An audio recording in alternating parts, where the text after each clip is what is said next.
Okay. Hello, everyone. Very good evening to all of you. Welcome you all in the session of Oliveboard in the YouTube channel of Oliveboard. Please tell me my audibility and visibility. Am I audible and visible to you all? Please confirm me, everyone, so that we can start our today's session. Today we have to start our Module D marathon. The marathon will be of Module B. Okay. Module A we have already completed day before yesterday. So those who have not watched that module A marathon, I highly request you to watch that marathon. Okay. Most important expected questions will be there and the concepts will definitely come into your exams. Okay, Anita ji, everything is fine. Okay, great. Very good evening to all of you. Now, so let's start today's session. Okay, we have a marathon session. So it will take approx 2 hours, more than 2 hours. And in this module B, you all know that it is a composition of both theory as well as practical questions. Okay, so we will cover all the theory questions. Then we will be moving towards 10 to 15 questions of practical. Before that, this is a Telegram group. Okay, you can search on the Telegram channel with the at the rate CAIIB English, and you will directly add into that Telegram channel. You will be added. Okay. So just you have to search on this and you have to click on its okay. Now, and how to download all the YouTube class PDF. Okay. We all the experts, all the educators, okay, provide you all the classes on the YouTube channel as well.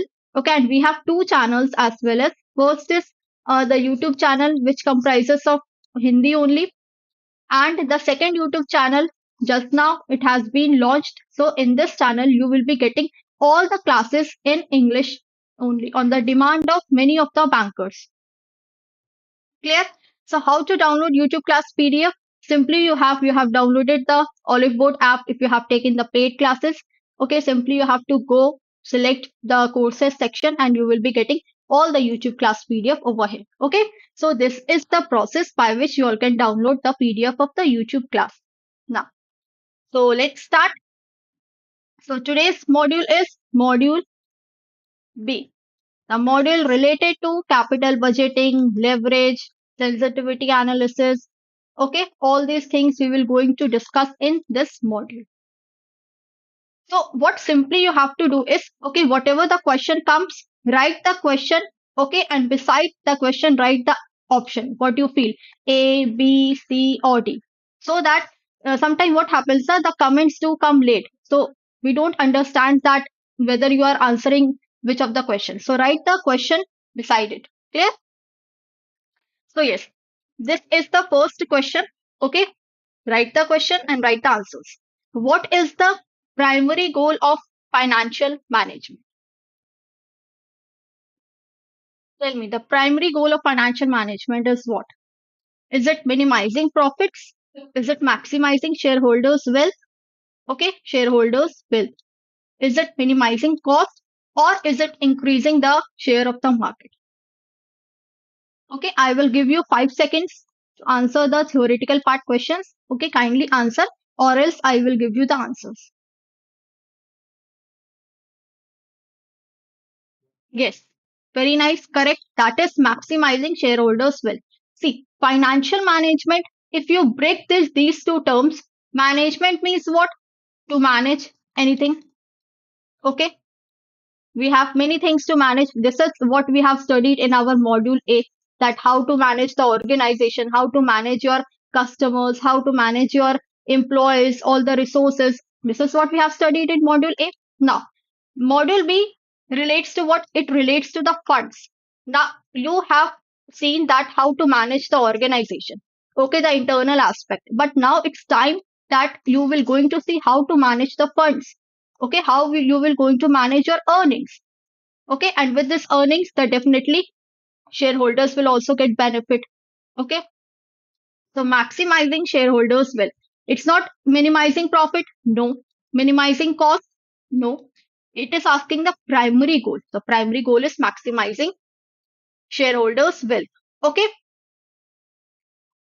the one who has said option C, Imanon. Okay, sir, ma'am. So it's not minimizing cost. It is the goal of financial management. Yes, we agree it is a goal, but it is not a primary goal. In the question, it is being asked that what is the primary goal? Means the first goal. Definitely, the first goal is what? To maximize the shareholders' wealth. And if the shareholders' wealth are maximized, definitely the value of the firm will increase. Value of the firm will increase, the earnings will increase. Okay, now clear why option B is the answer? Now, which of the following is considered a short term financial decision? Very important.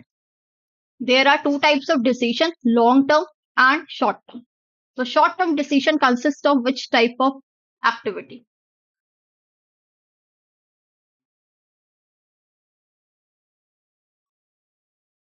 Tell me, capital budgeting, working capital management, dividend policies, or mergers and acquisition.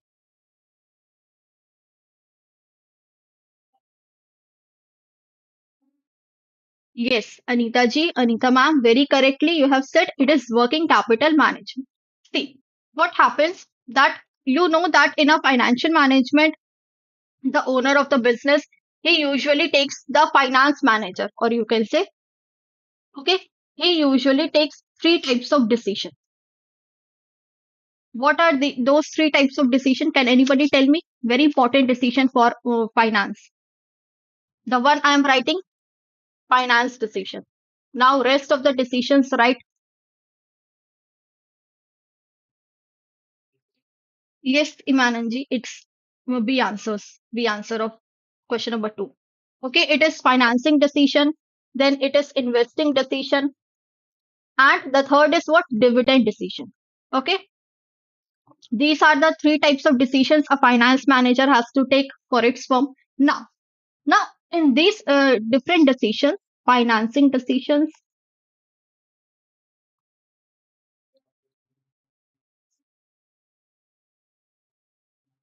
investing decision, and the last one is what? Dividend decision. The basic of financial management is it is situated on these three types of decision. Okay. Now, what type of decision generally we take in financing decision? Can anybody tell me how and from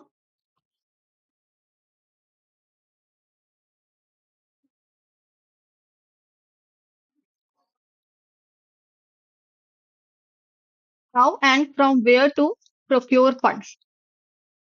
Procure funds means arrange funds. Okay, this is the decision we take in financing decision. Clear?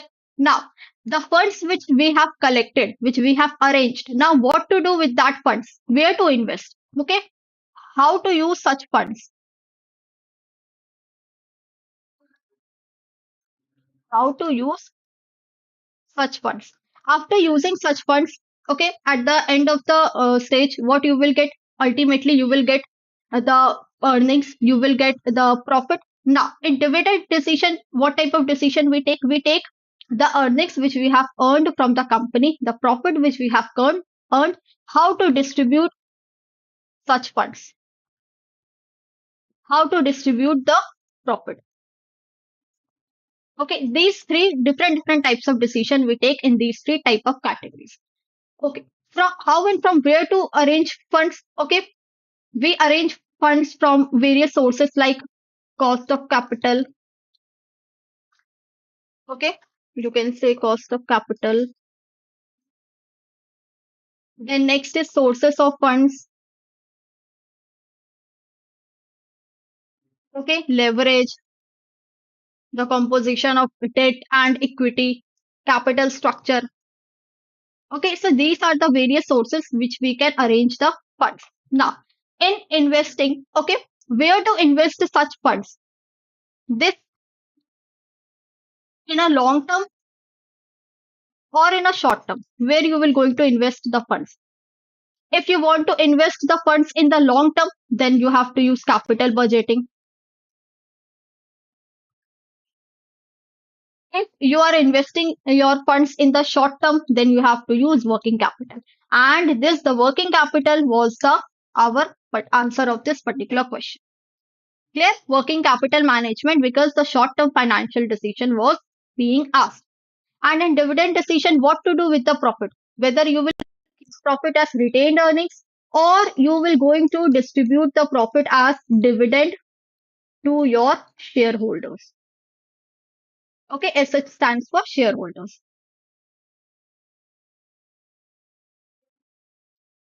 Clear?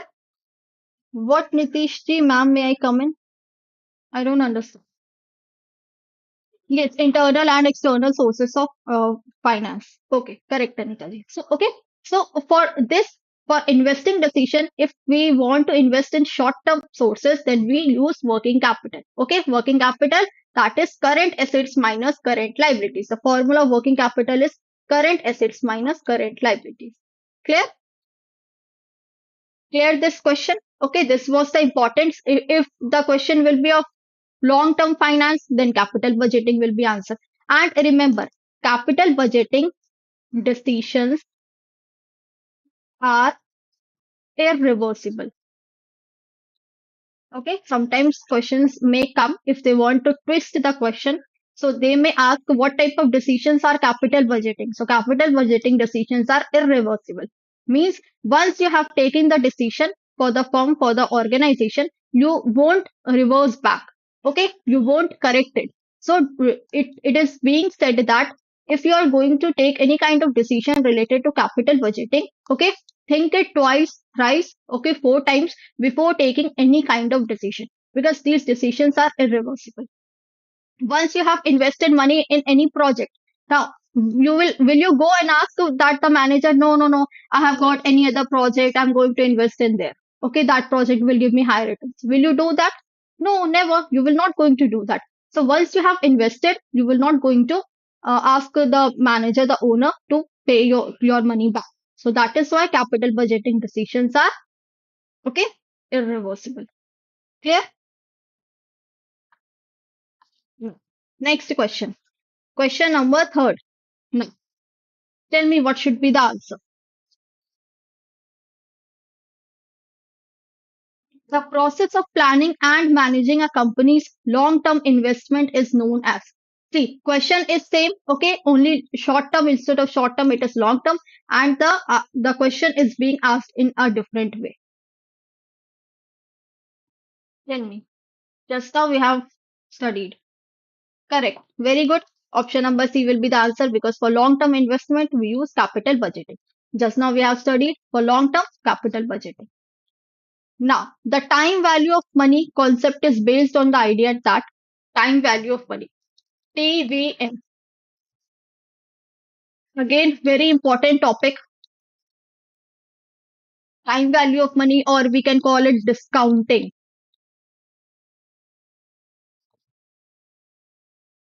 It is based on which idea? And please, okay, do share this session to the one who are also preparing for this exam so that they may also join and attend these questions. Yes, correct, very nicely. Okay, a dollar today is worth more than a dollar in the future. Okay, okay. If I say you that the value of 100 rupees today is what? 3rd of December 2024. Clear? Is this 100 rupee value will be the same after 3rd December 2030 after 6 years? Tell me, will this 100 rupee be the same on 3rd December 2030? Okay, if you buy 10 packets of chips, 10 packets of chips in this 100 rupees on today, okay, will be buying exactly 10 packets of chips in uh 2030, near 2030, that is after 6 years? No. Why? Tell me the reason why. Today also I'm getting 100 rupees. On the year after 6 years also I'll be getting 100 rupees. Okay, so will I going to buy the same packet of chips? No, because the value of money will decrease. Okay, I'm turning off the camera so it would be more visible to you. The value of money decreases. Okay, the value of money decreases because you will be getting a packet of chips, but instead of 10 you will be only getting 9 after 6 years or 8. So this is because the value of money is decreasing. The money today is worth more than the money in the future. Okay, this is what it is written in terms of dollar. That is, a dollar today is more crucial. It is more important than today. The value of 100 rupees is more than the value of 100 rupees in future. Clear? Option is B, and this is the concept of time value of money because as and when the time comes, okay, as and when the time decreases, the value of money also decreases. Okay, time goes on, value of money decreases. And in after let's say 10 years back, okay, like today's 2024, like 10 years back, 2024. Okay, maybe you will be getting a 12 packet of chips in rupees 100. So this is time value of money. So time value of money is the concept that money you have now is worth more. Worth means value more than the identical sum in the future. Identical means same. Then the same sum in the future due to its potential earning capacity. Its earning capacity decreases as the time goes on. Now, which of the following is not a source of long-term financing? Again, we have short-term and long-term financing. So, which is not a source of long-term financing?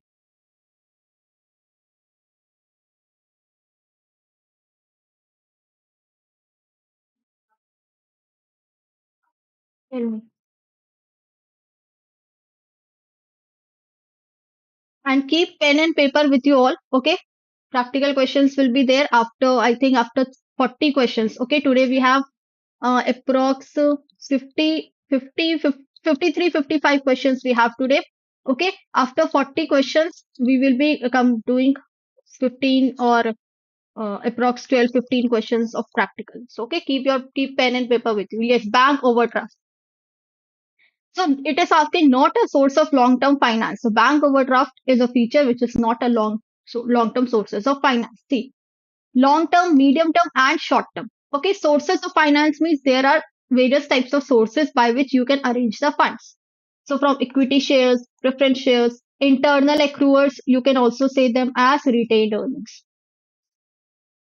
Debts, then loans, venture funding. So these are long term. Okay, these are medium term. Okay, you will be getting the PDF. You can download and read it. So in the question, it was asked that equity capital is a source of finance. Is also a source of finance. Bonds are also long term source of finance, but bank overdraft are not a long term sources of finance. Clear? If you want to take a screenshot of this, you can take a screenshot also. Done? Now let's move forward now. What does the term leverage refer to in financial management? Leverage or leverage.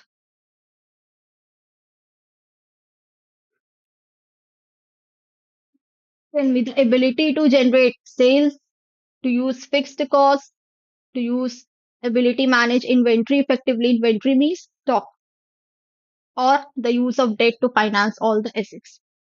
Tell me what should be the answer. I'm waiting for your answers. Yes, correct. Imananji. Okay, it is D. See, leverage means what? In a very layman language, in a very simple language, if we say that, what is leverage? Leverage means a support, a type of support. Okay, you have seen a seesaw. Okay, if a person sits over here, the other person, okay, the other person will go up. Okay, like this, you have seen a seesaw in schools, you have seen. So it is what? It is a type of support to lift. Okay, to lift something up. If you give anything to a support, they will lift up. Similarly, in our terms of finance, what is leverage? It is a support to all the organization with the help of debt, with the help of loan. Okay. the organization, if they want any kind of funds, if they want finance to expand their business, to develop their business, so how they will going to do that? They will take the help of money, they will take the help of loan. Okay, so loan will be getting in the term in way of debt. In the financial terms, it is said as debt. So leverage is nothing, just a debt which a company hold so that it can get more earnings, it can get more profits. Clear? So term leverage refers to the use of debt to finance assets. Okay. Now, so what is leverage? It is the use of borrowed capital or debt or loan. Borrowed capital means what? If I have borrowed a capital from your bank, it means what? I have taken a loan from your bank. Okay. To increase what? To increase potential return on investment. It allows individuals to amplify their investment capacity by using debt. Okay. Suppose you have 50 lakh rupees. Okay. And in a project, you are investing in different projects. Okay. You want 80 lakh rupees in totality of all these projects, but you are having only 50 lakh rupees. So where you will go? You will go to the bank. Okay. Let's say it's a bank. You will borrow 30 lakh more from the bank to invest on all these projects. So what will happen? One thing will definitely that on investing such projects, you will be getting huge number of profits. Your earnings will be more. Your rate of your return will be more. You will be getting higher returns. But at the same time, your risk will also be high. Why? Because when you will take this 30 lakh rupees, if you will going to repay this on the repayment date, then you don't have to repay only 30 lakh. You have to repay 30 lakh plus interest amount. So the burden of this interest makes a company riskier. Clear? So that is why it is said that it increases both gains also. The returns are your gains, and risk, the interest, the burden of interest are your risk.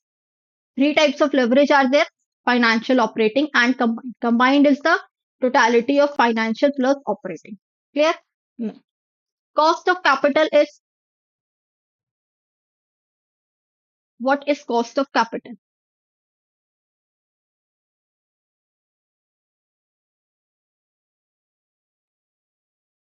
My intention was not just to give you all the questions. My intention was just to make your concepts more clear. Okay, just to get revision of all the concepts which you have studied in your past 3 4 months. Okay, just to brush up your concepts. Cost of capital is what? It is a required rate of return. Means at least this much amount I'll be getting back. Required rate of return required by an investor. So cost of capital, okay, in financial management is equal to return. An investor can fetch from the next best alternative. At least this much money I'll be getting back. It is the at least required amount I should be getting back. If I have invested 100 rupees, then okay, I'm not getting any kind of profit, but at least I'm getting my 100 rupees back. Clear? So cost of capital consists of cost of equity capital, debt capital, preference, and working. This is weighted average cost of capital. This is the formula. Okay, we will be having one question related to this formula in the later slides. This cost of equity, or you can say the CAPM model. Okay, pricing model. Cost of debt capital. This is the formula, and weighted average cost of capital is the weight of equity into cost of equity plus, because it comprises of both cost of equity plus cost of debt. Okay, average cost, weighted average cost of capital. Now, what does the term risk return trade off imply? The higher the risk, the lower the potential return. The higher the return, the higher the risk. The higher the risk, the lower the potential return. The higher the return, the higher the risk. No relationship. Okay, risk can be eliminated by diversification. Tell me.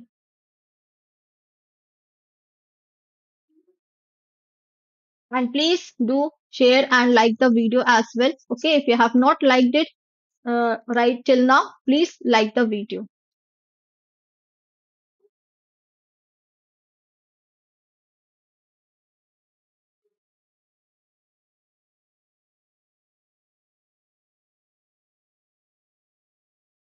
Yes, correct. It is the higher the return, the higher the risk.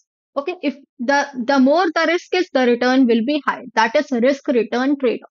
Okay, means if the risk is higher, definitely profit will also be higher. If the risk is lower, the profit will also be lower. Clear? So this is risk return trade-off. Now, dividend payout ratio refers to what is dividend payout ratio.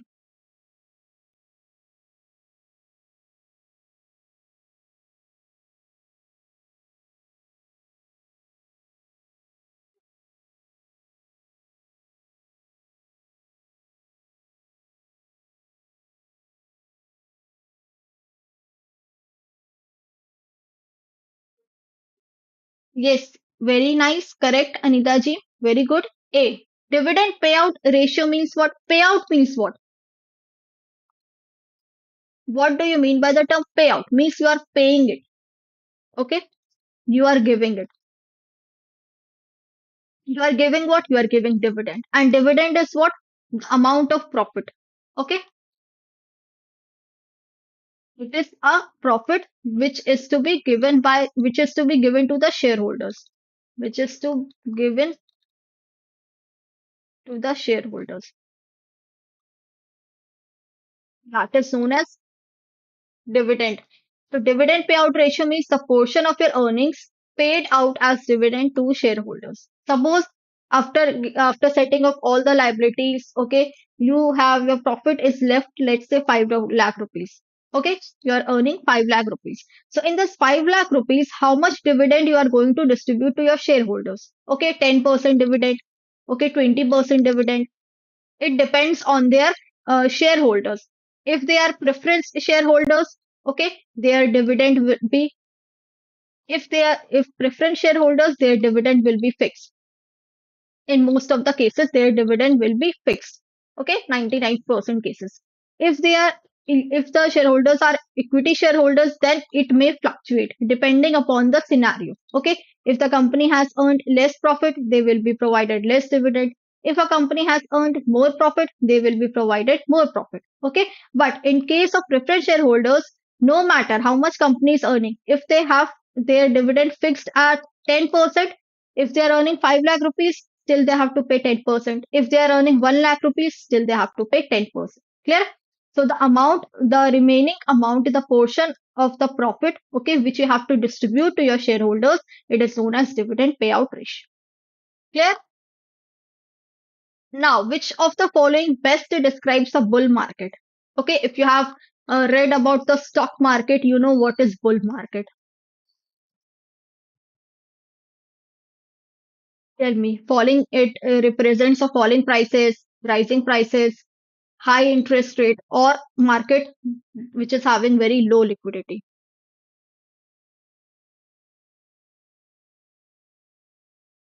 Yes, correct. A market characterized by rising prices. When the prices rise, okay, they represent a bull market. Okay, a sign of the sorry, a picture of the bull is there to represent a market that is of where the prices are being rising. Clear? Now, which of the following types of leverage involves the use of fixed cost? Fixed cost. This is the key term. This key term will help you to find out the answer in the company's operations. Financial, operational, okay, or you can say operating or combined leverage.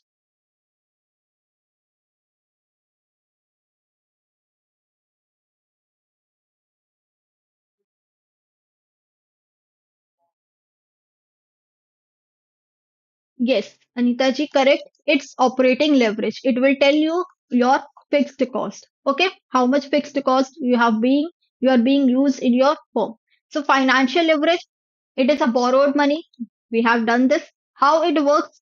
If a company takes the loan to invest in project, okay, any profit from those projects can be greater than if it had used only its own money. However, things go wrong, the company has to pay the debt. Simply it is telling that, okay, if you have occurred a lot of profit, okay, then it's fine. But if you have your profits less than the debt which you have borrowed, so it will be the case of what? It will be the case of bad leverage. Okay, things will go wrong if a company has to pay debt. Now, what is operating, what is combined, and what is financial leverage? So, financial leverage we have done. Okay, it is just the borrowed money. If a company uses all the fixed costs, okay, in its day-to-day operating the business, in its day-to-day operation, it is considered as operating leverage. The operating means the operations. Okay, and operations in we use what? We use fixed costs. If a company has high operating leverage, it means that a large portion of its costs are fixed. Fixed costs are what? Which do not change as the unit, as the output changes. Like rent, okay, salary, these are fixed. Rent of the land, okay, the salaries which you pay to your labor. So these are fixed. Okay, it will not change according to the change in the output.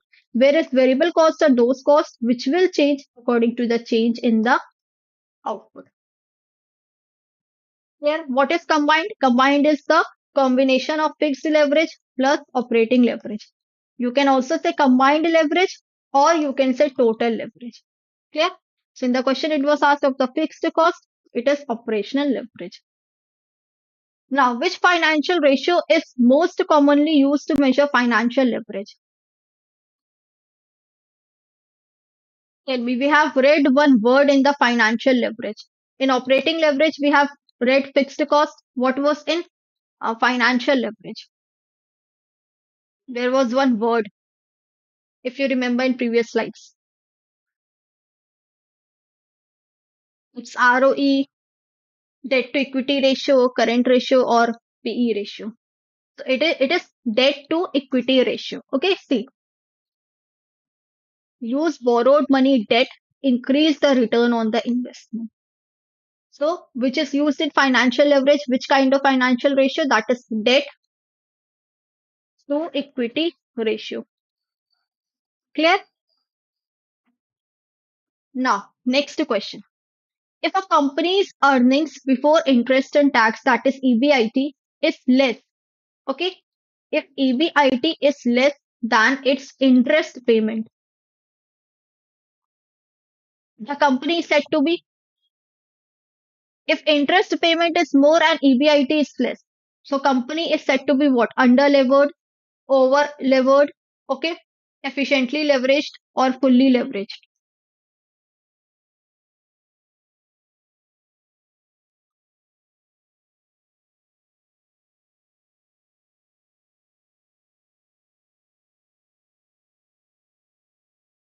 Tell me.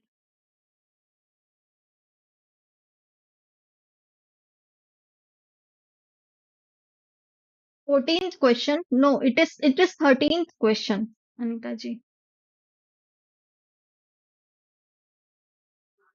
Okay, those who are saying under leveraged, how? Under leveraged means what? Leveraged means what? Simply the debt.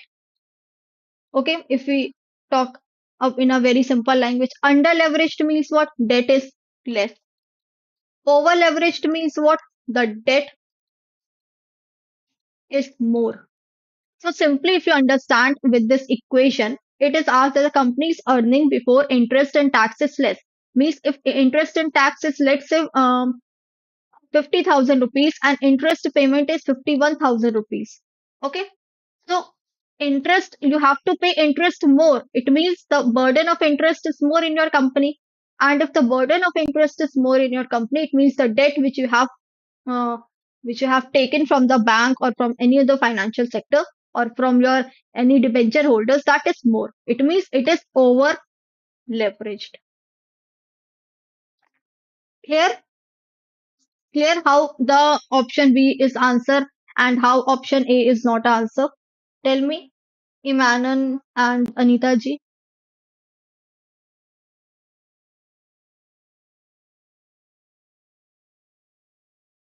Tell me, then only I will move forward. Okay, clear? Chalo. Now, which type of leverage is most concerned with mix? Very easy. It is a mixture of debt and equity. Very easy question.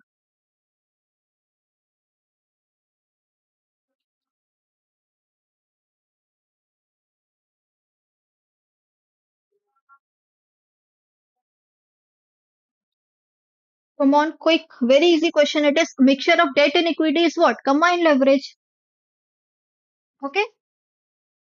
Now, the combined leverage of a company is a measure of the combined effects. See, both are same question. If you will see the question, both are same. But the way they have asked the question is entirely different. Says that it is a mix of debt and equity. It is most concerned with which leverage. Okay, combined. And in this, the combined leverage is asked that it is a mixture of which two uh, components. That is, it is a mixture of what? Again, it is a mixture of operating and financial leverage. Clear? The questions were different, but they asked in two different manners. Now, which of the following is formula for degree of financial leverage? That is DFL.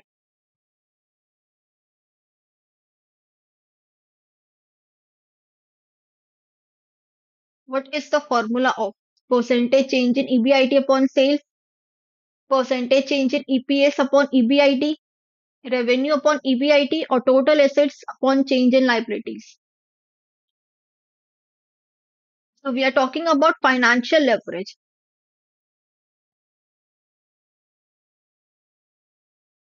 If we talk about financial leverage, we see what?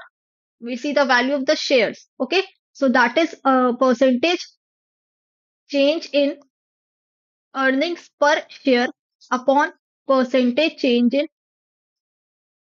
EBIT. That is earnings before interest and tax. Okay. Yes. Correct. Option B will be the answer. Okay. If you, I guess you remember the statement of this one income statement, sales minus variable cost. What we get? Contribution. Okay. Then we will deduct fixed cost. What we get? EBIT.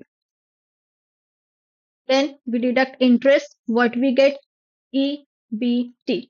In leverage, you have to calculate till over here to find all of your answers because the whole unit leverage is based on this particular statement.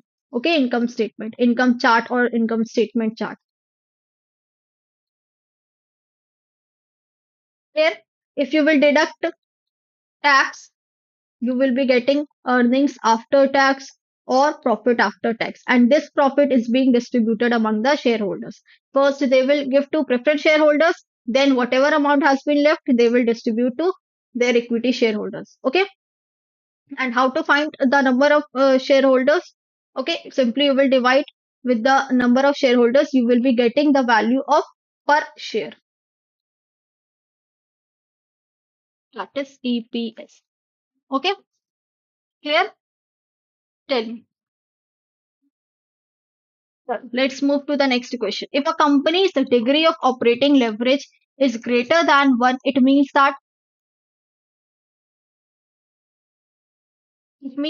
DOL is greater than 1. Okay? Let's say 1.5 than 1 or 1.4 than 1. So what does it means?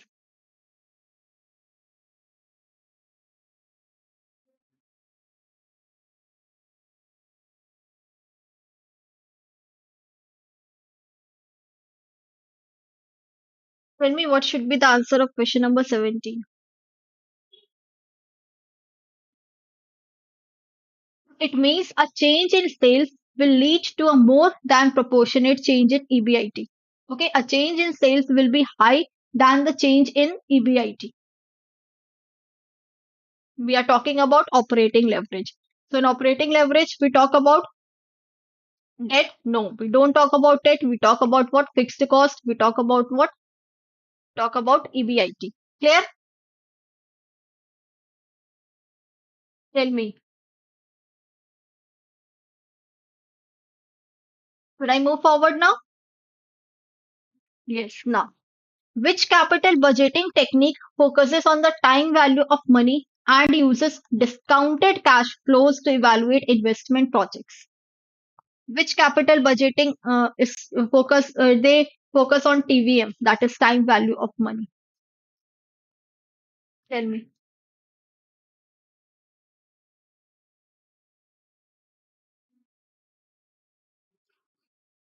Payback period, NPV, what?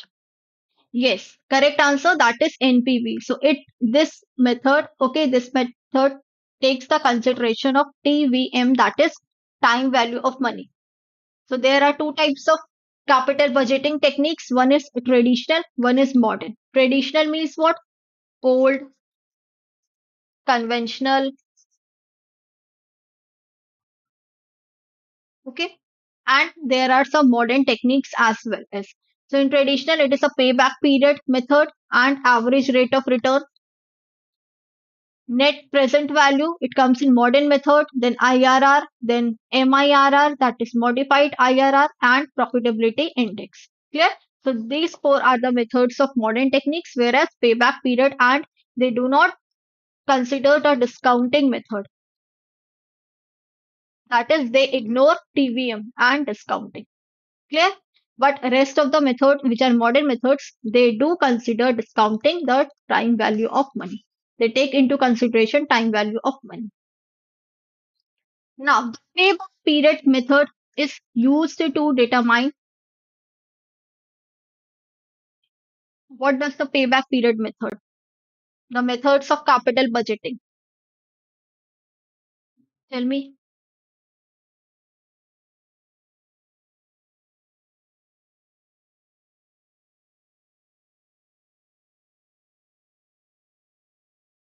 The profitability of an investment over its entire life, how long it will take for an investment to pay back its initial cost, present value of future cash flows or return. See, present value future cash flow will not be the answer.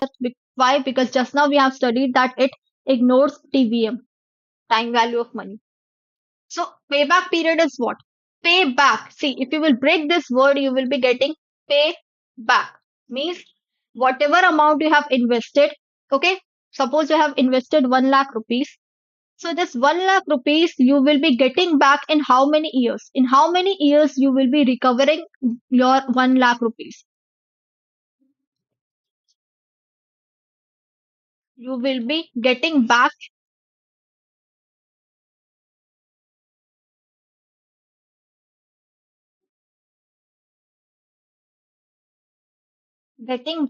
or simply you can say recovering your invested money or your initial money.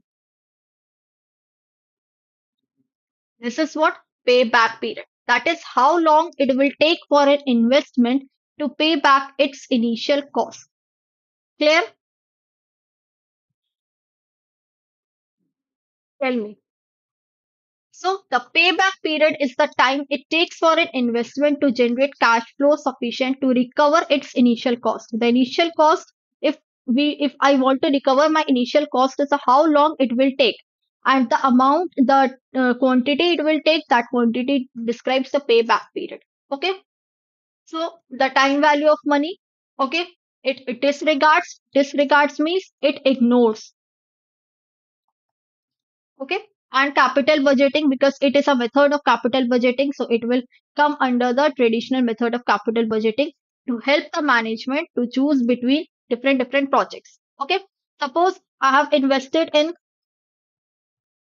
four projects: project 1, project 2, project 3, project 4. Okay, the payback period is, let's say, 6 years. Second project is 4 years. Third project is 5 years. And fourth project is, let's say, 5.5 years. Okay.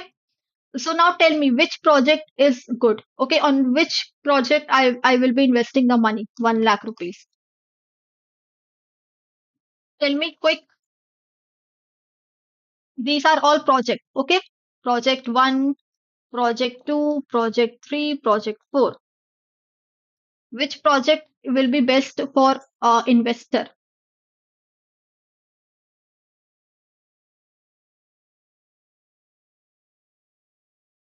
Yes, the second one. Why? Because the payback period is low.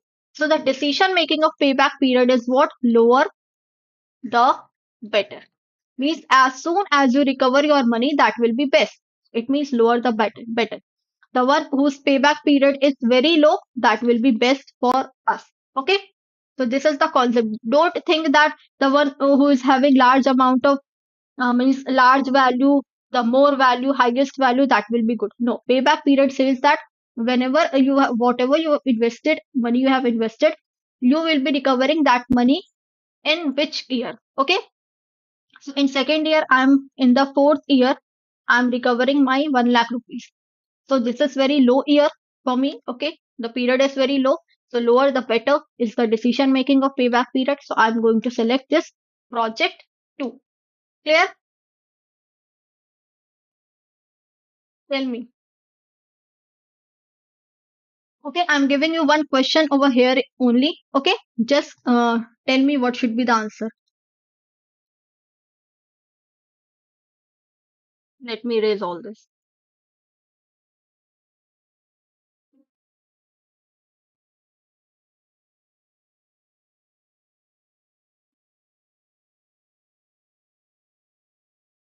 Okay, this is the formula, the initial cost upon all the cash inflows. Okay, I'm giving you the period. For example, you have invested rupees, okay, 1 lakh rupees with an annual payback period of, okay, means every year you are getting payback period of 20,000 rupees. Now, tell me what is the payback period? Simply you have to put these values on this particular formula. Now, tell me what is the payback period?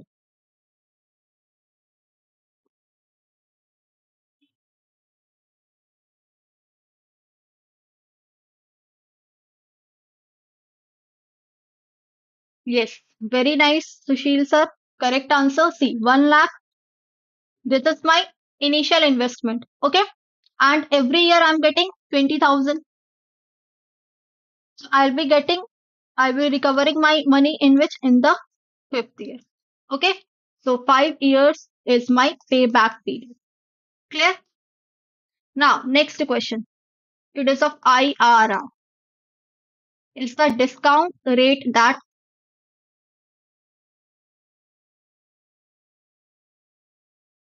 and let me tell you one thing more. This payback period, it considers all the cash flows after tax. Okay, CFAT. Whereas ARR, it takes into consideration PAT, that is profit after tax. Clear?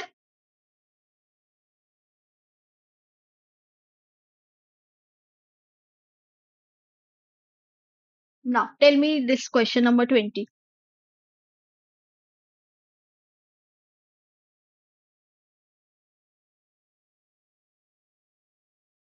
Yes, correct. Where NPV comes zero, that is IRR, internal rate of return. Okay. And if you want to calculate this method, I have given you one trick on my paid classes, okay, with the use of MRC and MC with hit and trial method. Yeah. So you can go and watch that. So yes, what is IRR? It is the rate of return or the rate of discount at which present value of all your cash inflows, the present value of all the cash inflows, okay, they will be equal to present value of all the cash outflows. And it is at that rate when NPV would be considered as zero, then that position is known as IRR. Okay, and it is also called break-even situation for the company. Why? Because the inflows and outflows both are same, and we know that break-even point is a point where there is no profit, no loss. So when calculating IRR, this is the decision set. Okay, if IRR is greater than cost of capital, for example, if IRR is let's say 10%, and cost of capital is 8%, then you will accept that project. Whereas if your cost of capital is more, if cost of capital is let's say 13% and IRR 11%, then you will not going to accept that, you will reject that project. Clear? So this is the decision criteria of IRR.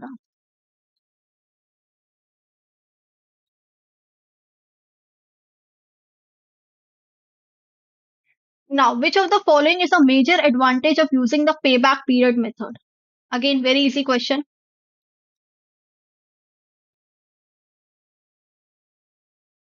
Which of the following major disadvantage, or you can say drawback, Yes, it ignores time value of money. We have seen that there are two types of methods. One is a traditional method and one is modern method. And traditional method, it disregards TVM, that is time value of money. And in traditional method, method comes. Clear? See, this was the image. Payback, ARR. And all these methods considers TVMs. Now, the profitability index is calculated by dividing.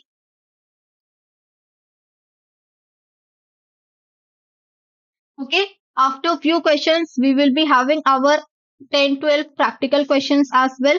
Okay, on leverage, on cost of capital, on CAPM model, then on capital budgeting. So keep pen and paper with you and also keep the calculator so that you can easily find out your answers and tell me your answers, what it they would be.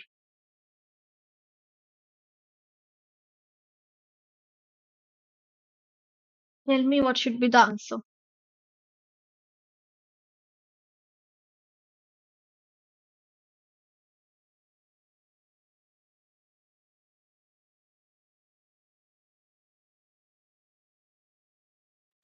So the answer of this particular question is A. The sum of all the discounted cash inflows by the initial investment. In initial investment, okay, that is the sum of all the discounted cash inflows by the initial investment means the investment uh, which you have initially invested. Okay, in the which you have in the starting only which money the money which you have invested, that is your initial investment.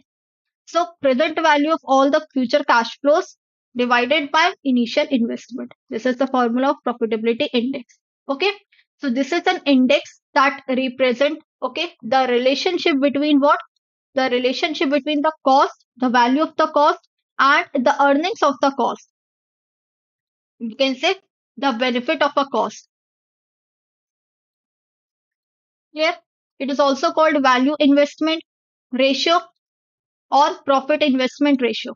We provide ranks to the project in accordance with their profitability.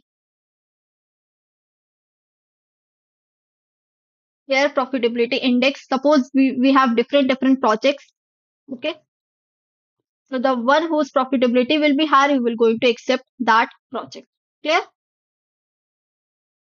You will give rating. Suppose it's, let's say, it is 1, it is 0.8, it is 2, it is 4, it is 4.5. So first, which project you will going to accept? Okay, the returns are getting high in the 4.5, this one, then this one, then this one, this one, this one. Okay, so in this way you will going to accept the project. Okay, so they are being provided the ranks. Yes, the profitability, if greater than 1, you will going to accept that. At least you will going to accept this project. Why? Because this is giving you a very less returns. Now, which capital budgeting technique assumes that cash inflows are reinvested at the IRR? Tell me.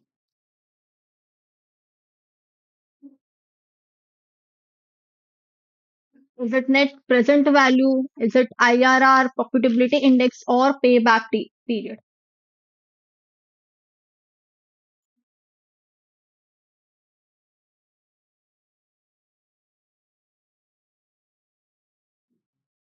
Yes, it is what? Option number B, internal rate of return. The internal rate of return, what? This technique takes assumption that at which rate you are earning. Okay, you are earning at which rate, whatever you are earning from the projects, the same earnings you will going to reinvest on other projects.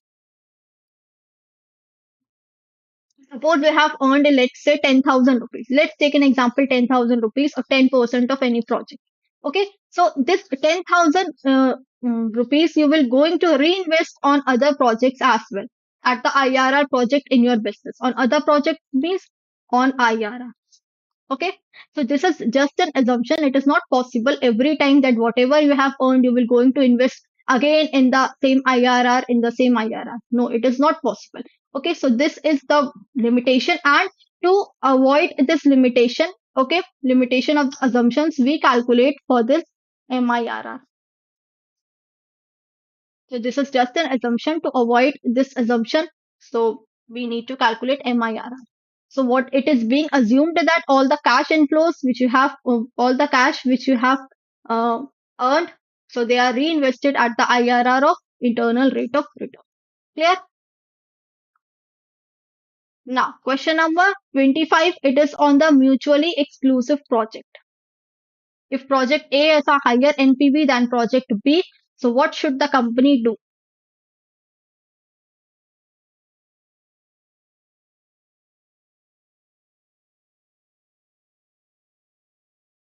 Tell me.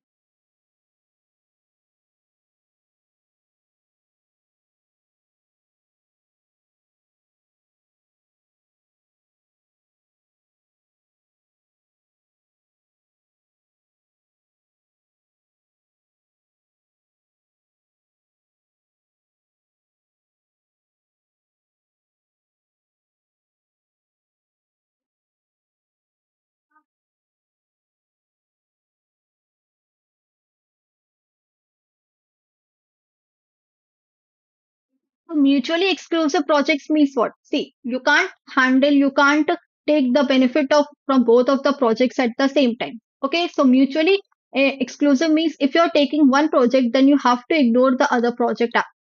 So these are mutually exclusive projects. Okay, so which project you will choose? Definitely, if project A has higher NPV than project B, so company will again choose which type of project, which is giving him or her a higher value or a lower value.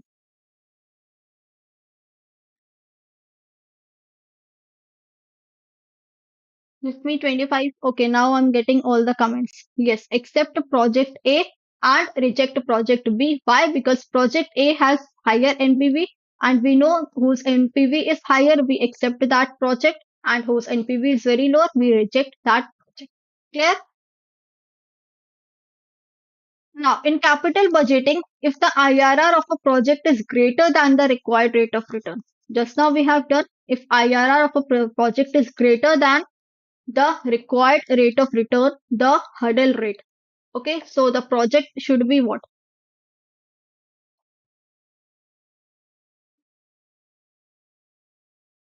Required rate of return means what?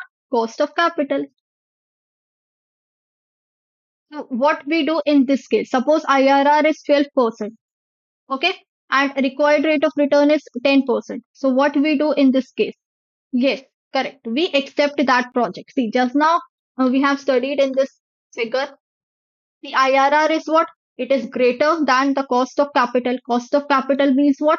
You can say it as a hurdle rate or required rate of return. So we accept the project whose IRR value is more than the cost of capital value. Clear? Okay. We accept that. Now, which of the following is an advantage of the internal rate of return method over the net present value method? Means you have to compare NPV and IRR and then you have to find which is advantageous to the firm.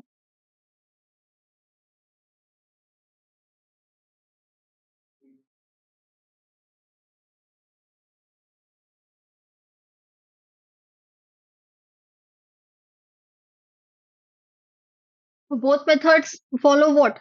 The net present value and IRR. Yes, it follows both time value of money accurately because both are modern methods and modern methods they follow what? Discounting. That is TVM. Now, what is the main purpose of sensitivity analysis in financial management? The question is of sensitivity analysis. We have the different analysis scenario, sensitivity. So, what is the main purpose of sensitivity analysis?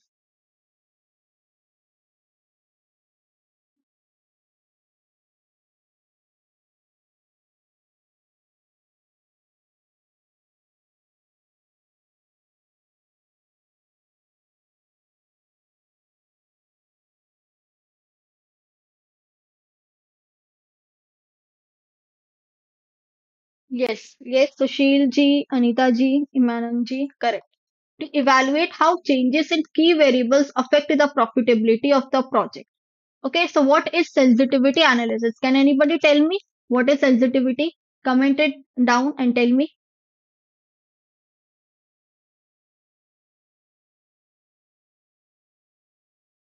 We take into consideration which variable in sensitivity analysis? Multiples, one variable.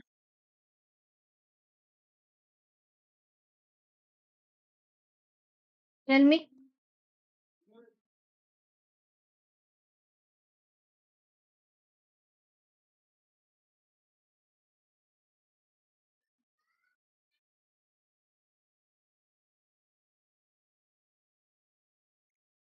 What is sensitivity? Tell me.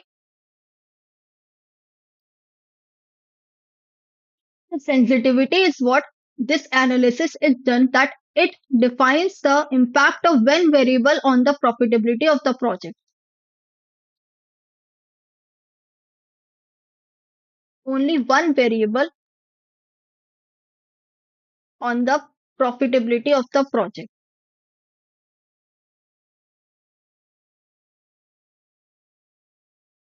Let's take the one variable. Let's if we disturb variable cost. Okay.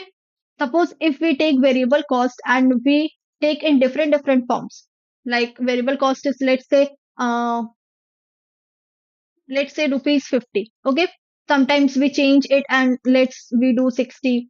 Sometimes we change and let's do 65. Okay. If we are using variable cost and if we are changing its value, then what will be the impact on other variables?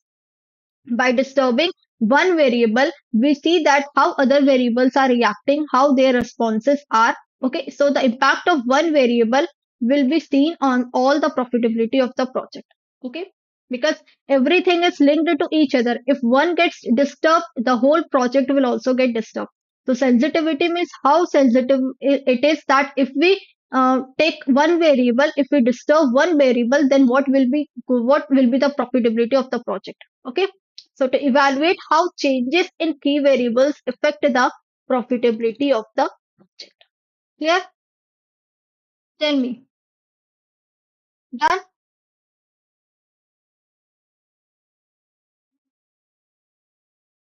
Okay? Sure. Now, so what is sensitivity analysis? It is a technique used to determine how different values of an independent variable impact a particular dependent variable under any given set of assumptions or any given set of, you can say, instructions. So variables are these can be cost, revenue, net profit. Okay, so it assesses the impact of changes in each of these important variable on our projection and estimate.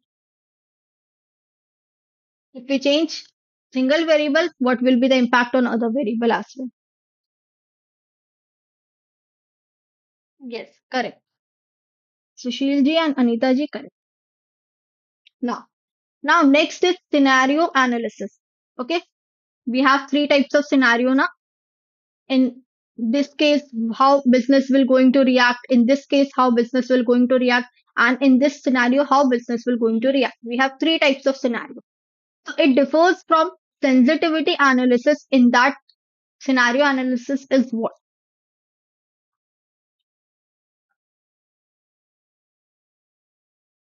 Yes, correct. It examines the impact of multiple variables changing simultaneously.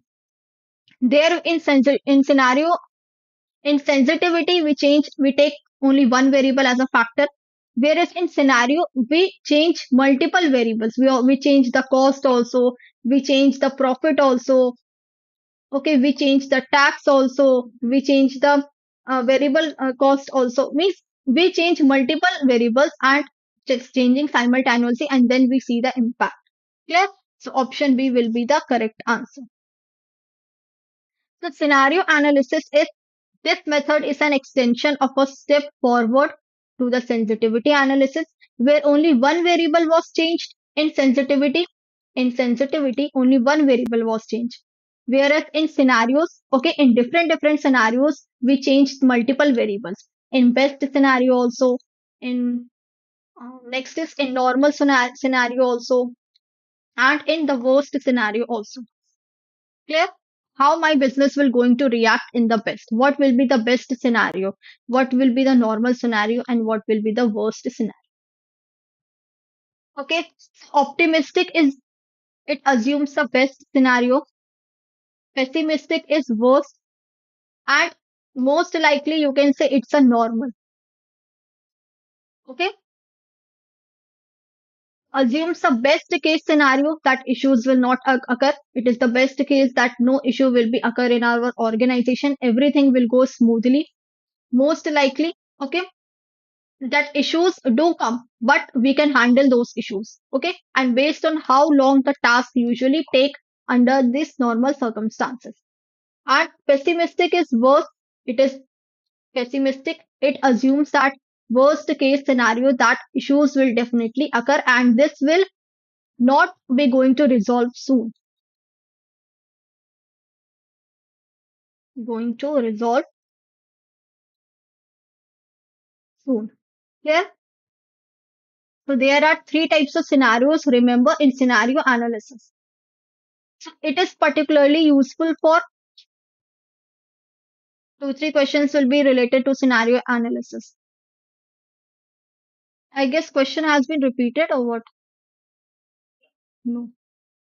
So it is evaluating the impact of multiple variables changing simultaneously under different scenarios. And where the three types of scenarios.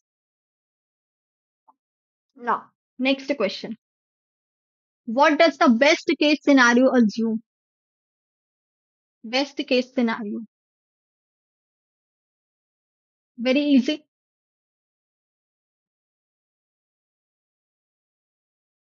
Please, everybody, please like the session, share it with others as well as, and do subscribe the channel. Tomorrow I will be coming with module C marathon. Okay, the most very important module of ABFM. So please, everybody, join it. We will be having two case studies also in this particular module. Now, tell me the answer of this question.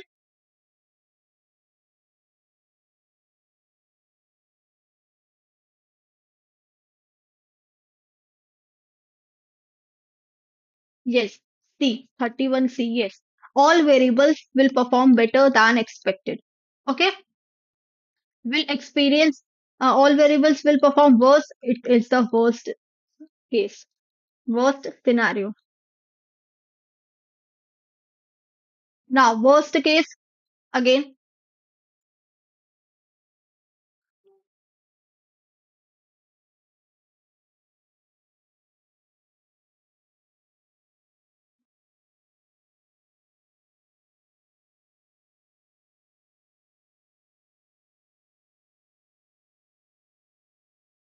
worst scenario.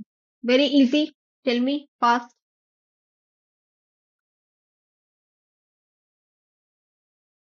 Yes, correct. Sales will be lower, cost will be high, and interest rate increase. The sales will be lower, cost will high. So you will be going to incur more funds on this cost and interest rate will also increase. So this is overall you can say a worst scenario.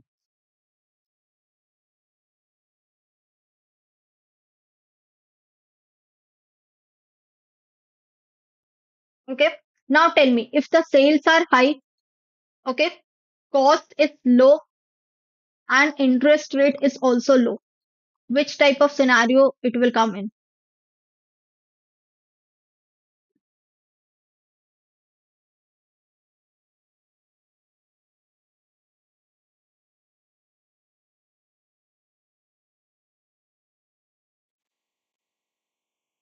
Okay, best.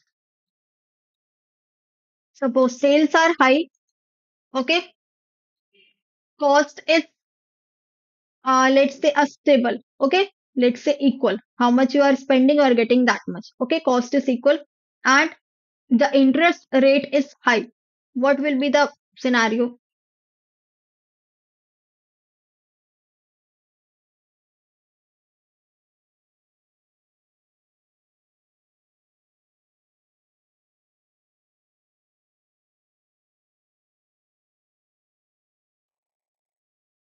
How normal? See, this is constant. It is constant now. It is not changing anything. It is stable. But if one is increasing, the other one is if one is in a best position and if other one is the in the worst position, then they both if they both together we calculate, then it will give us a normal result. Okay, the you can say a stable type of result. So it is in the best scenario. Clear? Sorry, a normal scenario. Now, in a decision tree, okay, this is also a topic that comes under capital budgeting. Okay, a decision tree, the square node represents. If you have seen the decision tree, you know what are square, what are circle. So what does the square node represents?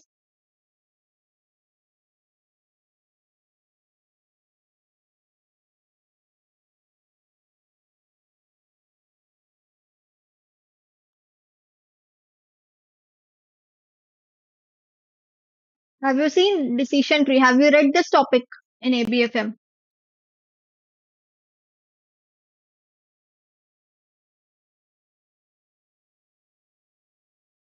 In decision tree, the square node represents what? Tell me. It represents a decision point. Okay. See, let me tell. Okay, this is a decision tree analysis. Okay, let's first read this, then we will be doing all rest of the questions. So, like scenario analysis, another method to help incorporate decision making is what? Decision tree method. With this decision tree, you know that you can easily decide, okay, which is suitable for you. Okay, you can easily take any decision related to all the possible outcomes, which is a what?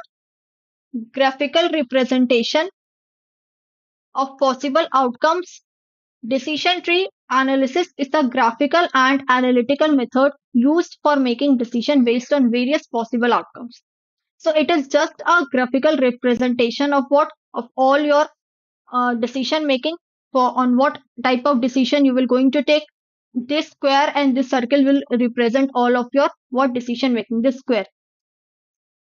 So structure is decision nodes are there. Okay, if they depict as a square, it means where choices must be made. Okay, they will be depicted as a square. Which choice, which how you will going to choose them. Okay, which will be the best choice for you. Chance mode, it represent uncertain outcomes often depicted as circle. Okay, you're not certain for that. Means it represents the uncertainty. What Anita ji, what explain? Leaf nodes means it represents the final outcome or decision. It represents as endpoints or the triangles. Okay, so these three are important: square, circle, and triangle. So in the question, it was asked that the square node represents a decision point. Clear? This where choices must be made. The decision nodes. Am I clear with this question?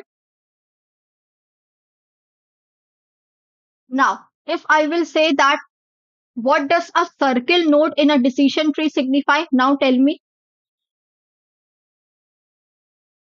Okay, okay. What does a circle node represents? Just now I have made you clear now. Circle node is what? Often depicted as circles. Okay, if you have seen my paid classes, I have shown you this with the help of image also. Right now, I'm not having that image. Okay, so with this chart, you can easily identify the squares and the circles.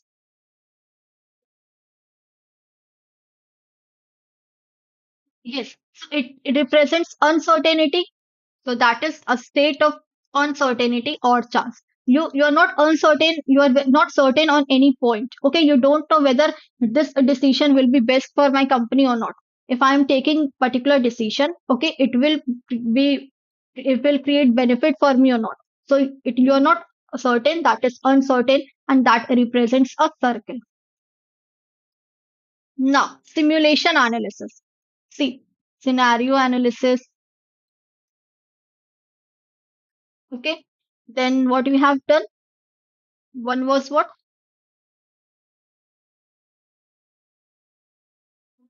Sensitivity analysis, simulation analysis, Haler model, decision tree. Okay.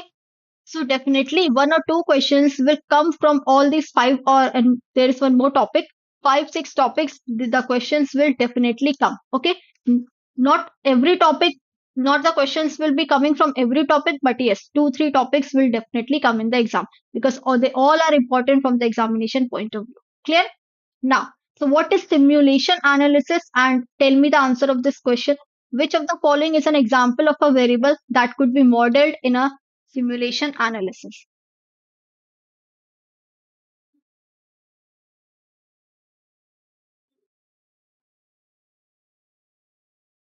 Yes, the correct answer is option C. Tell me what is simulation analysis in a short. The expected sales volume considering different economic conditions. Simulation means what? In a very simple language, what is simulation?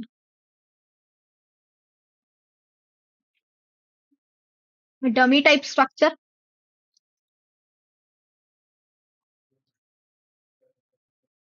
Can we say that? Or we can say that virtual. Can we say that now? Yes, replica. Okay, replicate, you can say. So simulation analysis is what? Okay, we have two questions.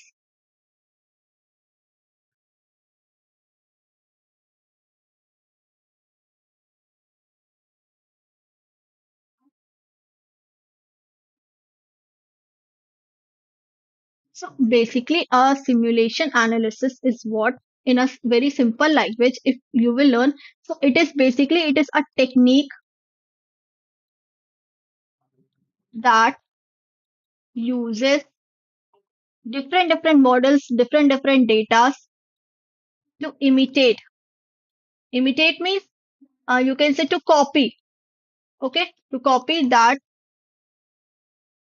how a system or any kind of process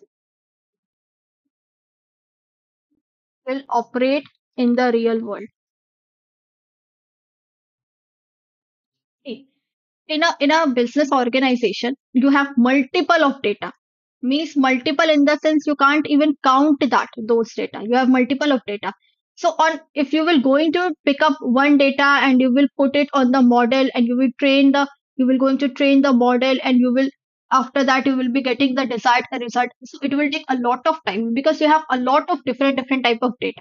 So simulation analysis basically what it does that it is a technique, okay, that will copy pro system, the system how it works. Okay, in that manner it will also work and it will provide you all the models with that proper data related things. Okay, clear?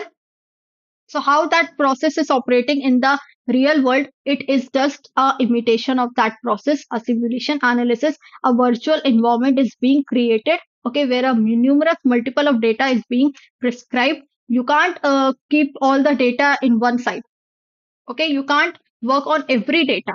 So for this simulation analysis is being helpful for you. Okay, the sales volume you will be having multiple sales volume. Okay, on different economic conditions, different costs will also be there.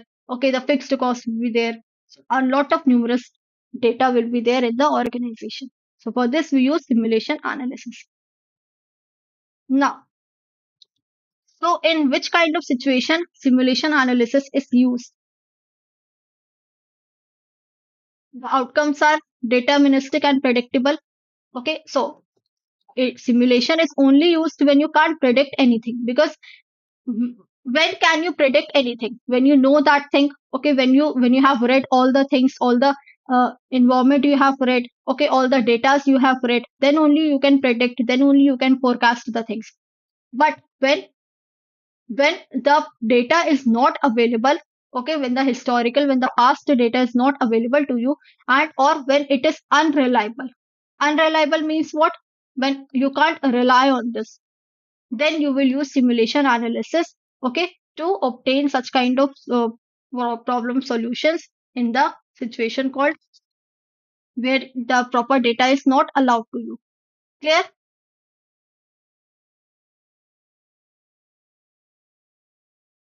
Okay.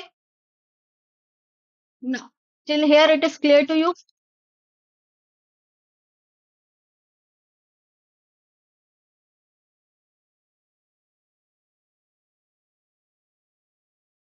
Tell me, any doubt to anyone?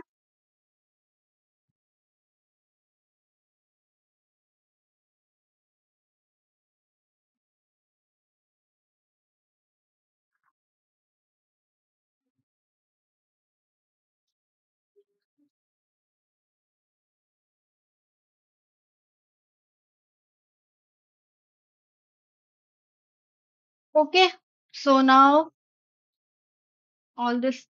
Okay, so this is one practical question. Then we have, okay, first let's do all the theoretical question. I guess three, four there afterwards we are having our practical question. Okay, let's tell me the answer of this question number 38. Let's do three more theoretical questions more, and then we will be moving towards our practical questions. The degree of operating leverage, DOL. Simply, it is asking the formula. Formula of degree of operating leverage.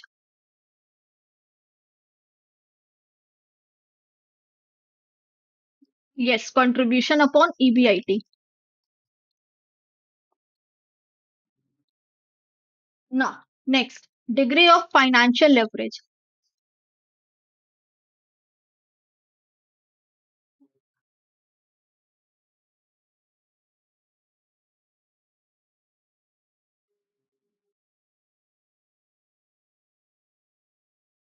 Correct. EBIT upon EBT.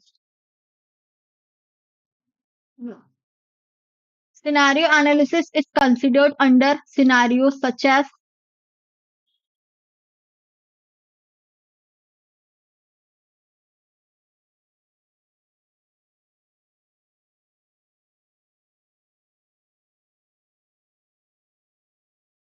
we have studied in three types of scenarios. The worst one, see, normal is also known as base case scenario. Okay, normal.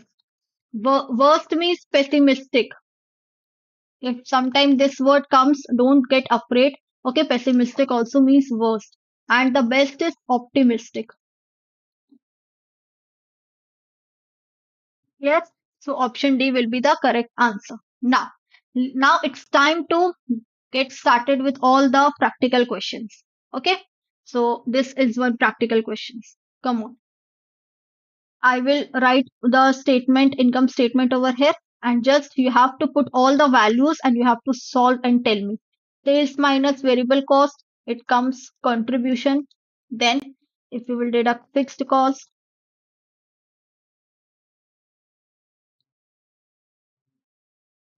earnings before tax, then tax is being deducted, then comes earnings after tax or profit after tax. Okay, and this profit is divided by number of shareholders. So what we will be getting the value of one share. Okay, per share, value of per share in the market. What is the value prevailing? Clear? Now you have to find degree of operating leverage. Come on, I'm giving you 1 minute time. 1 minute. Okay, solve it, or else I will going to solve.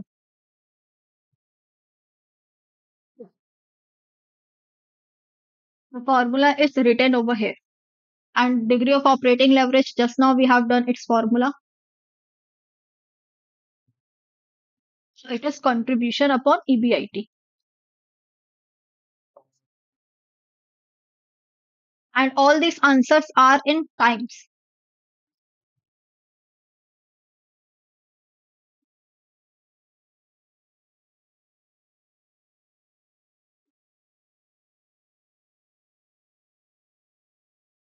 So what is sales given? How much? Okay. Sales is given 1 lakh rupees. Okay. Can you all solve it, or I have to show you? Only one person has given me the correct answer till now. So sales is how much? 1 lakh rupees. In sales, what do you less? We less variable cost. But if you will see in the question, there is no variable cost given. So we know that if profit volume ratio is 40%, okay, if profit volume ratio is 40%, then can we say that variable cost is 60%? Because in totality, we have 100%. Can we say that 60%?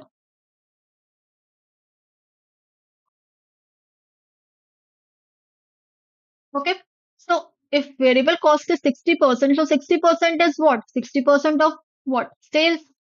So calculate 60% of 1 lakh rupees. How much it comes? It comes 60,000. So we get 40,000 what? We get 40,000 as EBIT. Now we get, 40,000 we get as contribution.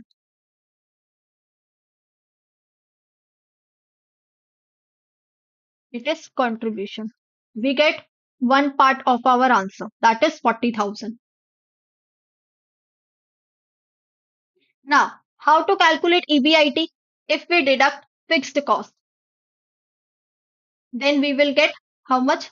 Tell me.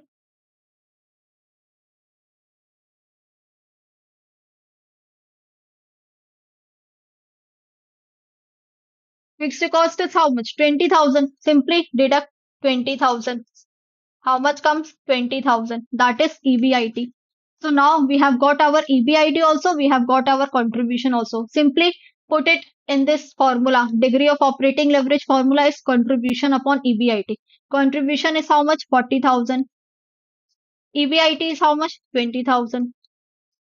4040 cancel. 2 2s are 4. That is 2 times. Option A is the answer. Tell me, any doubt to anyone?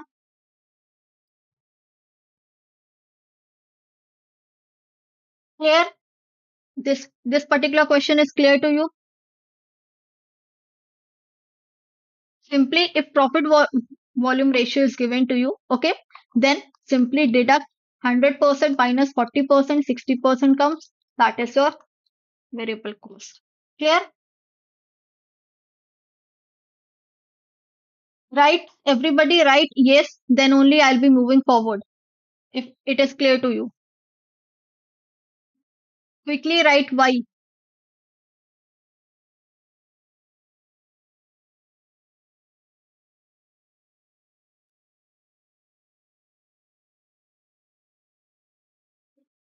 Okay, chalo, let's move forward. Let's do next question.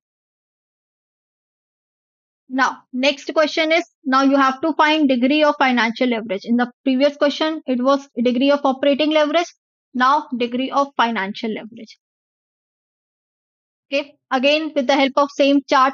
Okay, sales minus variable cost contribution minus fixed cost EBIT minus interest EBT minus tax earnings after tax or profit after tax. I guess here I have not deducted the interest. Okay, yes, I have deducted. Done. Now, all the values have been given to you. Sales are given 24 lakhs. Variable cost is 50% of sales. It means the variable costs are how much? 12 lakh rupees. It is 50% of sales. Fixed cost is 10 lakh. It has borrowed rupees 10 lakh at 10% per annum, and its equity share capital is itna 100 each. Okay, you don't have to go here also till here. You will be getting your answer over here only. Now, it has borrowed 10 lakh at the rate of 10%. Now, you have to pay 10% interest if you are borrowing 10 lakh rupees. So, how much interest you have to pay? What is the interest of 10 lakh or 10% of 10 lakh? Tell me. Will be 1 lakh. Okay. And tax is given 50%. Now tell me and calculate, solve it, and tell me a degree of financial leverage. This chart is visible to you all.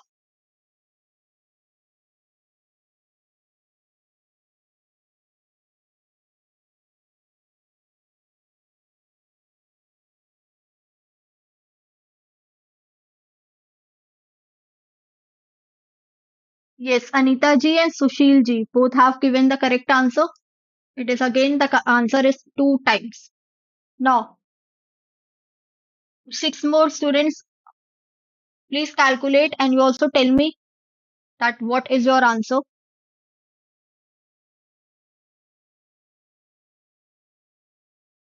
I'm also calculating. Okay, parallelly, you also calculate. 24 lakhs is how much sales. Okay, we will deduct variable cost is 50%. That is 12 lakh. So how much I'll be getting the answer? 12 lakh. Okay. Then we deduct what? Fixed cost. Fixed cost is given 10 lakh rupees. Okay. It comes 2 lakh rupees. Then interest is 1 lakh rupees. Comes 1 lakh rupees. Tax rate is 50%. So 50%, 1 lakh 50. How much is the 50%? That is 50,000. Okay. So it comes 50,000. That is earnings after tax. Clear? It is 50,000 rupees. And if, uh, yes, it is 50,000 rupees. Clear?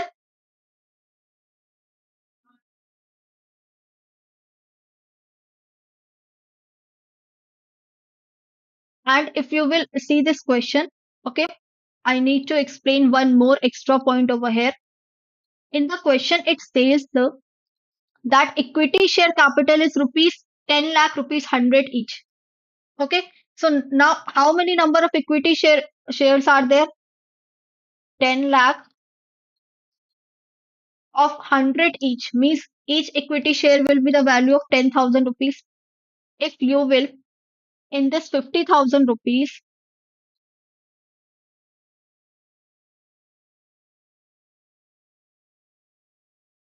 number of equity shareholders are 10,000. So now tell me what is the EPS? Tell me the EPS and tell me the degree of financial leverage. Yes, many of you have got the correct answer DFL. Now tell me what is the EPS?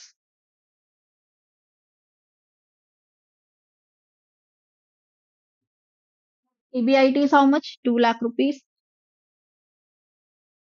and EBT is 1 lakh.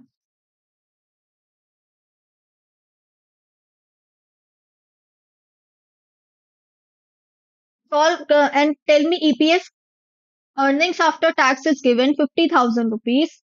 Okay. And your number of equity shares are how much? 10,000. This is what we have calculated. Number of equity shares. Then the EPS is value of one equity share is how much? Simply what you have to divide. This is what we have done now. This profit after tax, if you will divide number of the shareholders or the number of shares they are holding, you will get the value of per share. That is EPS. So EPS is how much? Means the value of per share is how much? 5. Clear? Tell me, is this question clear to you all?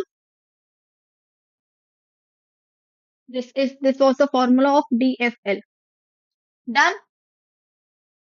If any twisted type of question lengthy comes, they will frame in such way. And if they want to ask questions in an easy format, they will frame in this way. Clear?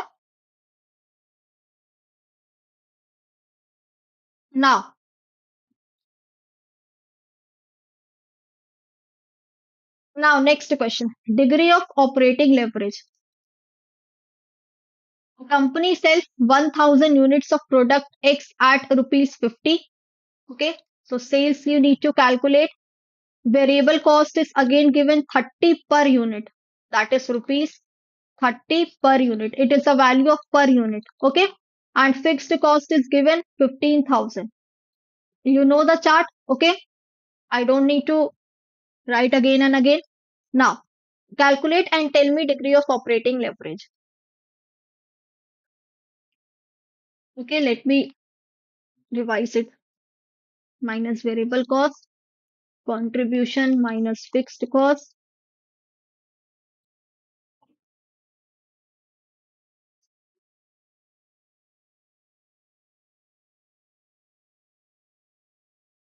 Okay, so this is your income statement.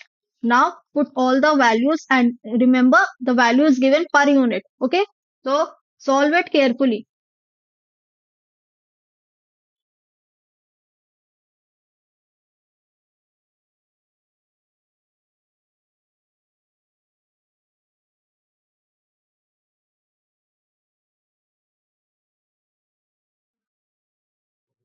Sushil ji has given the answer four times. Imanan ji four times. Okay, per unit value is being given to you. So 50 into how many units are there? 1000. So 50k or 50,000. Then variable cost is given 30 per unit. It is given per unit. And how many units are there in totality? 1000 units. So 1000 into 30, how much? 30k. That is 30,000. Simply you have to put on this value, that is contribution upon EBIT. So contribution you will be getting 20,000. Okay, I'm not solving whole. Every step I'm not solving. And your EBIT comes 5,000 rupees. So 3030 cancel and 5 for the 20, so 4 times. Tell me, do I have to solve each and every step? You can solve now on this every value you have to put and you will get EBIT contribution. Here, do I need to solve each and everything?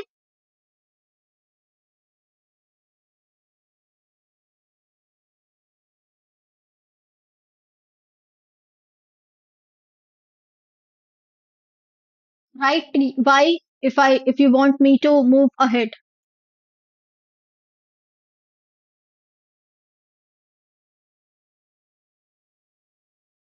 And if you want to practice more questions, simply just change the value, write instead of 1000, write 2000, 50 instead of 50, write 60, 30 instead of 30, write 80. So in this way, you can change the values and you can practice more. Clear? Chalo. Now this question, operating leverage. Again,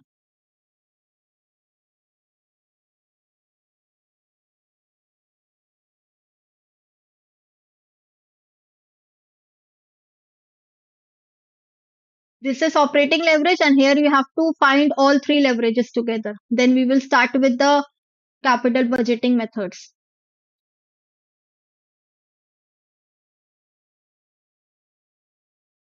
Now I'm not going to write the income statement. Okay, solve and tell me operating leverage. I will only write the formula, contribution upon EBIT, and I'm giving you the options. Okay, A, B, C, D. Four options are given to you. Four times, two times, 1.5 times, or three times.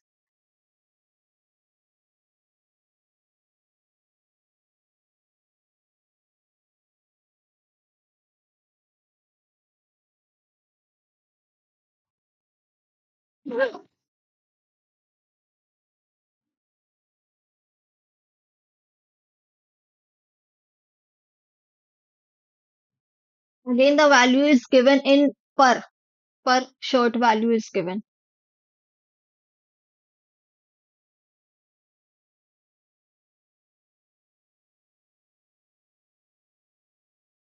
Okay, Anita ji has given the answer. Rest.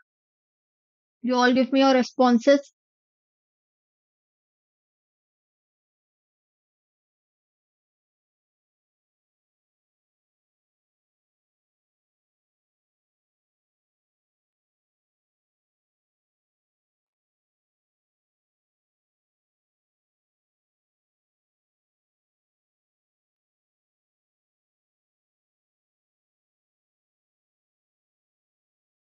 So yes, correct answer is option number D, three times.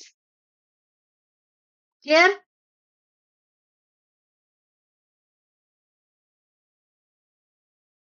should I move forward?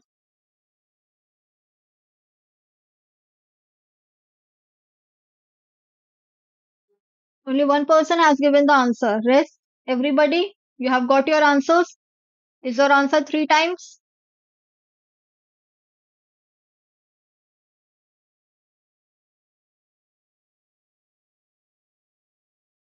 Yes? Okay. Now, chal. This is the last question on leverage. You have to find all operating leverage, also financial and combined leverage. Sales are given 10 lakh rupees, variable cost 7 lakh, fixed cost 2 lakh. Okay. Debt is given 5 lakh at 10%. You have to find the interest of this first, and then you have to put on all values: operating leverage, financial leverage, and total, or you can say combined leverage. Okay, solve and tell me the answers.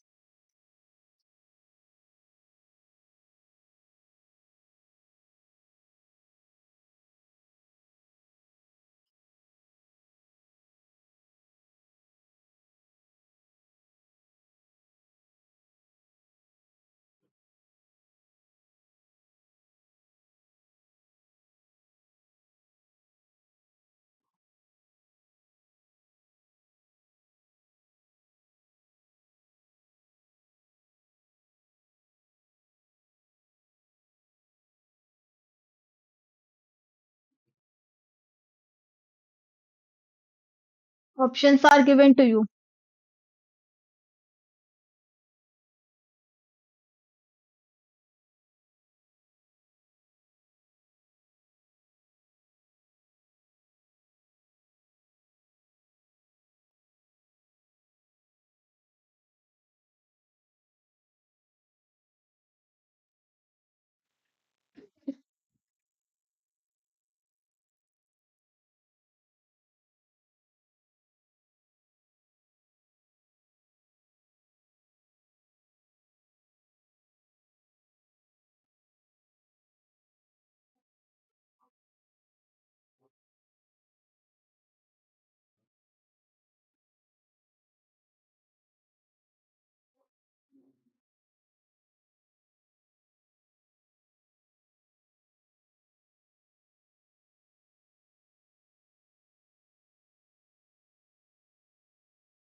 Okay, Anita ji has given the answer. Rest, you all tell me.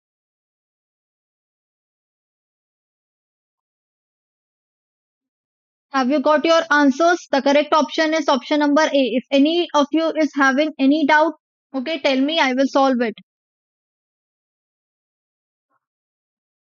Clear? Everybody clear?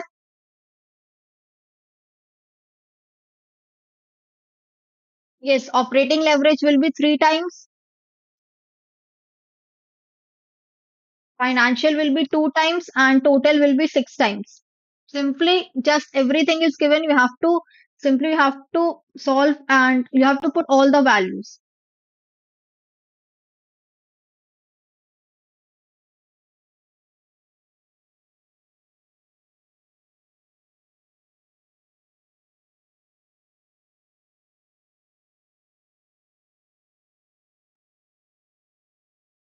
Sushil ji, ma'am, please solve it again. Okay, okay, I'm solving. Okay, what is the formula of operating leverage? First, write the formula. Okay, let me erase these options.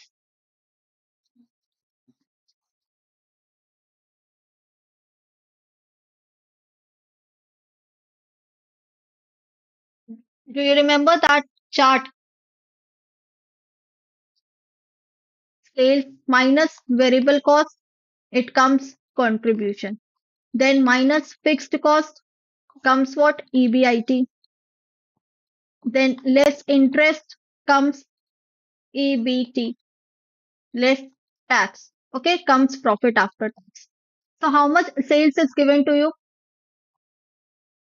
Sales is how much? It is 10 lakh minus variable cost 7 lakh. How much it will come? 3 lakh. Clear? Till here it is clear to you. Then fixed cost is how much? 2 lakhs given. Deduct fixed cost. How much it will come? 1 lakh.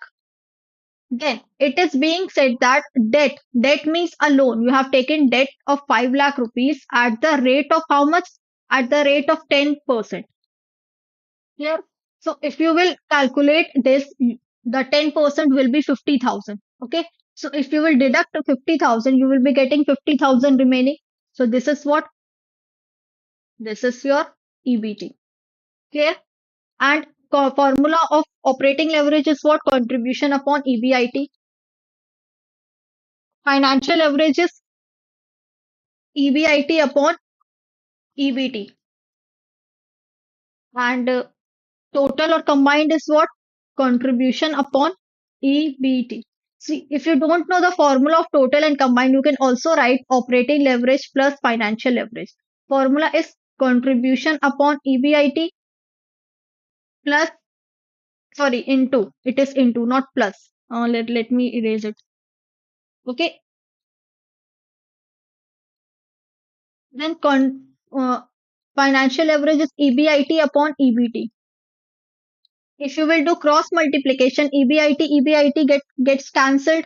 The cross multiplication method. Okay, you have read in your school times also. Now, what is being remained? The contribution and EBT. So, contribution and EBT is the total leverage. Now, simply you have to put all the figures on this. So, 3 lakh upon 1 lakh, it comes 3 times. Then EBIT is how much? 1 lakh upon 50,000, it comes 2 times. Then 3 lakh upon EBT is how much? 50,000. It comes 5 6 are 30, so it comes 6 times. So 326, 326. Now, tell me, it is clear to you? Now,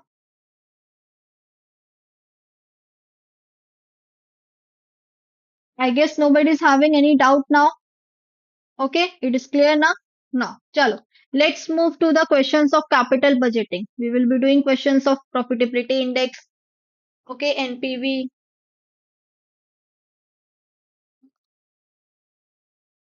Payback period question one we have done, okay, in the form of explanation only. I had made you clear. Now you have to find profitability index for three projects.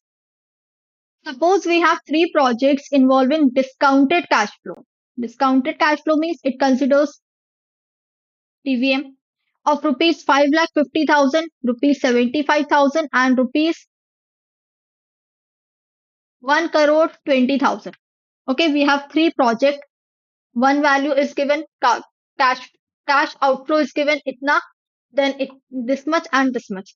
Suppose further that the sum of discounted cash inflows for these projects is this means the value of cash outflow is given to you for three projects and the value of cash inflow is given for you for these three projects.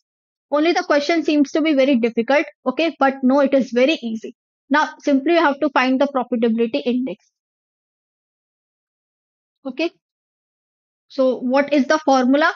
Do it and tell me what is the, let's say this one is project 1, sorry, A. Let's describe this A, this B, and this one C.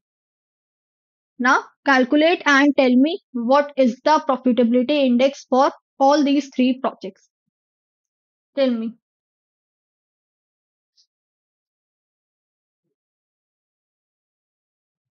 It is in initial in inflow upon initial investment, or you can say the outflow. Okay, simply put all the values and tell me.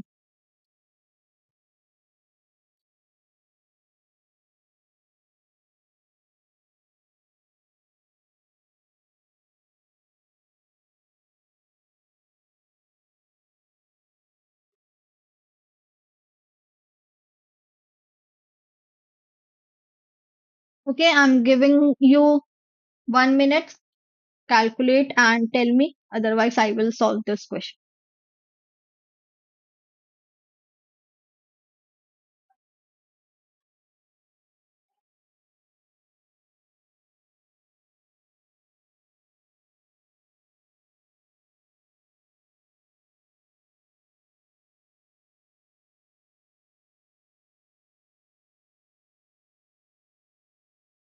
Okay, Anita ji, the answer she has given 1.18, 1.26, and 1.00.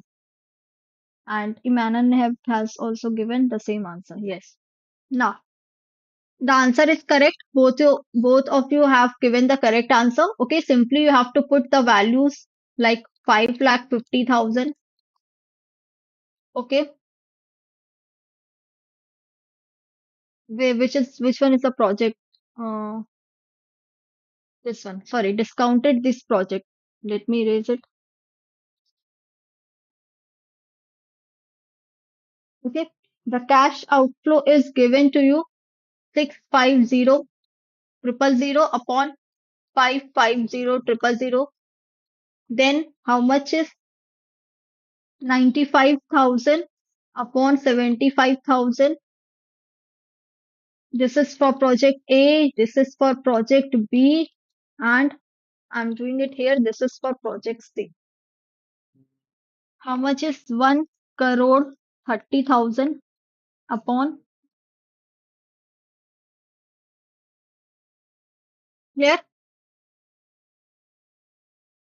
So you after solving, you will be getting answer 1.18, 1.26, and this is 1.0100.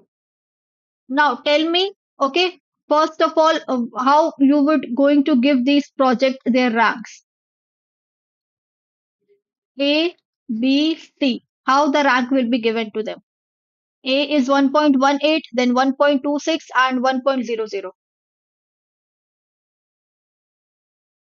Yes, first we will select project B, then we will be opting project second, that is A1. Okay, like this B, A, C. First, second, third. Why? Because B is giving us the higher, it will give us the higher return. The profitability index is high, so we will going to select that first. Okay. Then uh, accordingly, then we will select our rest of the projects. The more will be selected first and the least will be selected at the later stages. Clear?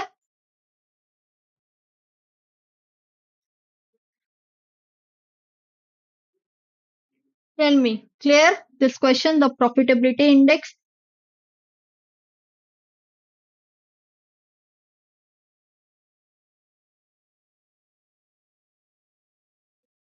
and it is also clear how the decision is being made on this. The one which is having the more value, you will going to select that first. Sure. Anything below 1, it will indicate that the project is unprofitable. Okay, the decision criteria I'm writing over here. Anything below 1. Okay, below 1, it will indicate that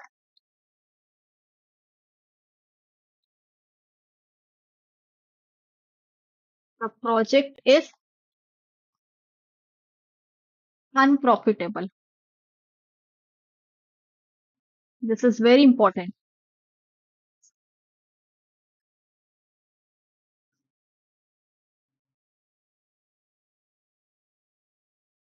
Okay, now let's move to the next question. This is more theory part. Okay, now question this. You have to find the overall cost of capital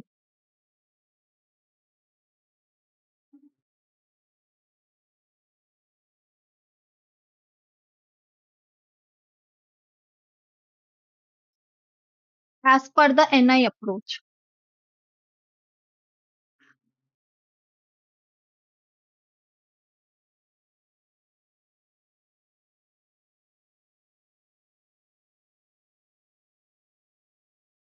So basically, what is NI approach? It basically deals with the value of the firm. As and how much the if your value of the firm increases, the firm will shows its earning. Okay, means if you will increase the value of the firm, then only your earnings will increase. So value of the firm, it plays a very important and crucial role in net income approach. Okay.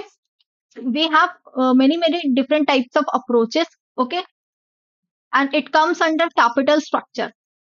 The NI approach, the NOI approach, the Modi Gilani Miller approach, then traditional approach. So in net income approach, it says that okay, you want debt in your capital, you can take debt in your capital. Okay, but as long as you will take debt in your capital, the cost of capital decreases. So this defines the value of the firm. Okay, value of the firm will increase when cost of capital will decrease. So according to this approach, you have to find overall cost of capital. Market value of debt is given 15 lakh 50,000. Equity is given 10 lakh 50,000. And EBIT, that is earnings before interest and tax, it is given 3 lakh. So what is the cost of capital?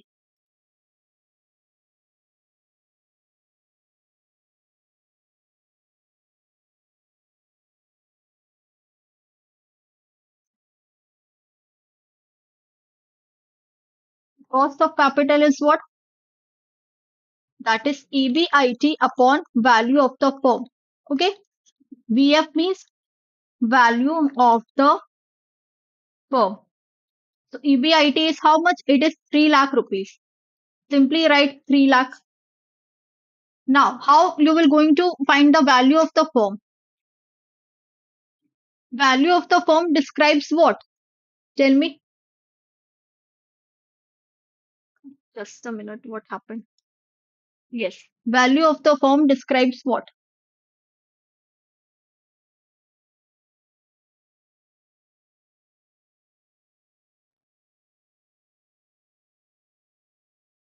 Value of the firm comes from equity and debt, the mixture of equity and debt, the composition of these two elements. Because in capital structure, we talk about two elements, that is debt and equity. The more you will take debt in your company, okay, the more cost of capital will go down. And also it increases the interest burden on the company. So this is net income approach. Now tell me, value of the firm, how it will be, you will compute this, that is 15 lakh 50,000 plus 10 lakh 50,000. Find the answer, put it in this value and tell me what it comes. Tell me how much it comes.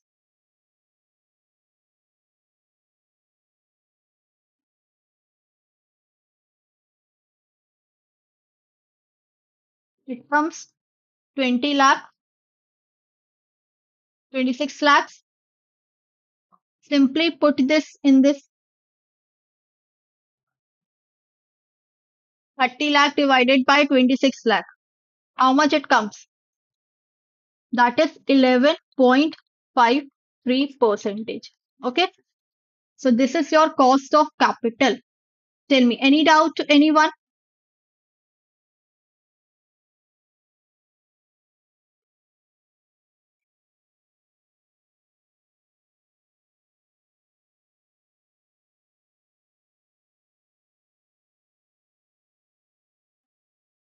Yes, 0.1153 if you will,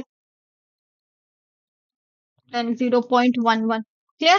So this is how you will be calculating your overall cost of capital. So you have to see that if they ask in percentage, okay, if they ask in which value, then accordingly that you have to find out the answers. If they ask in the value, you will be getting 0.11. If they ask in percentage, then simply this much.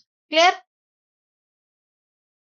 Okay, now cost of equity. In the very first, not on the first slide, on the fifth or sixth slide, I have told you that long term and short term sources of capital.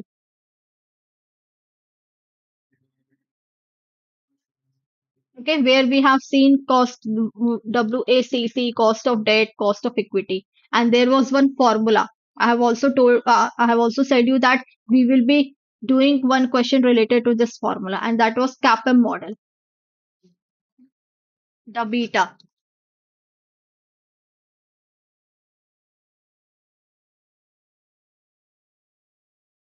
Now, cost of equity is what?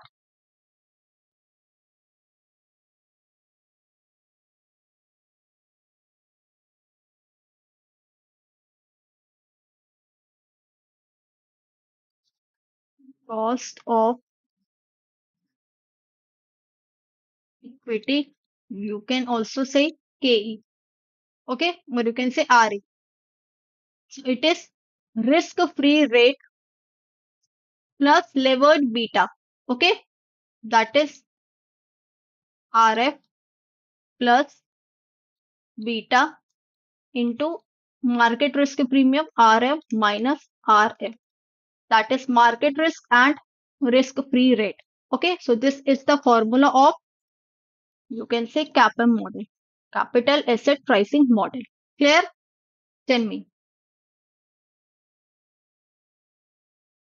So this is risk-free rate, this is beta rate, this is market risk rate, okay, market risk premium,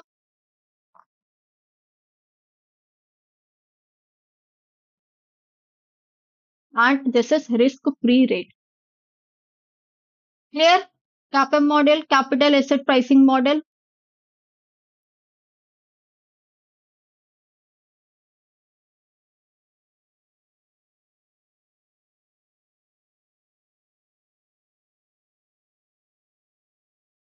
And who has given this CAPM model? Any idea?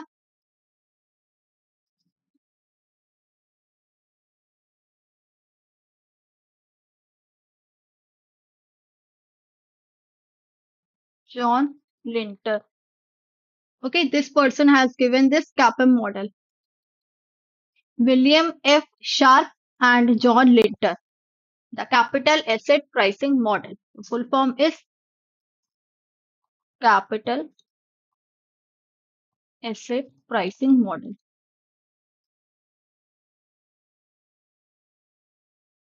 Tell me, clear?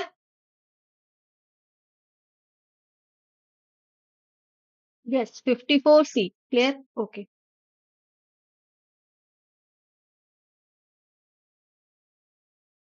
What does the capital asset pricing model primarily determine?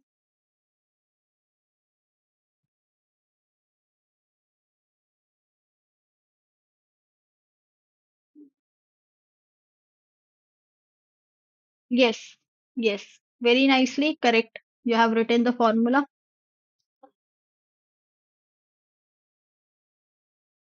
Give me the answers of question number 55.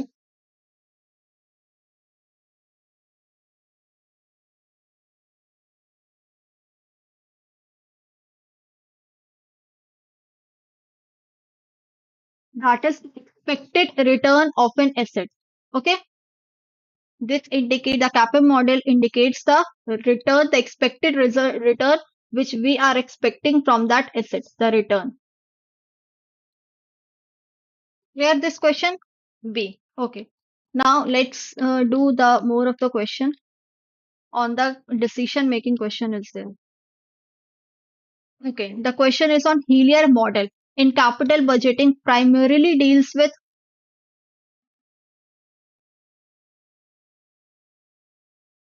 Heller model.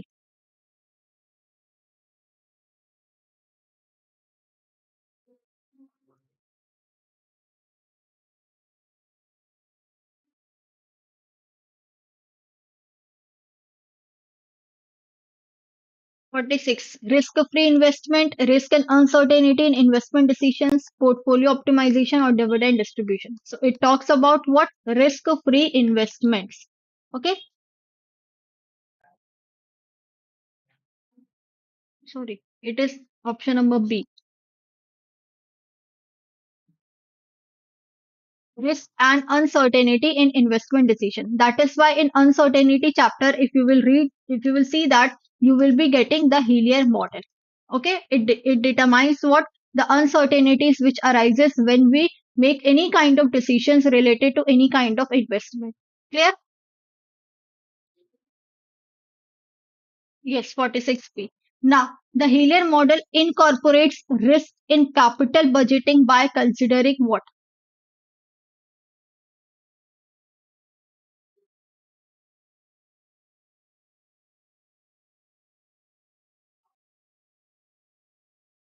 Which type of returns, which type of method it considers?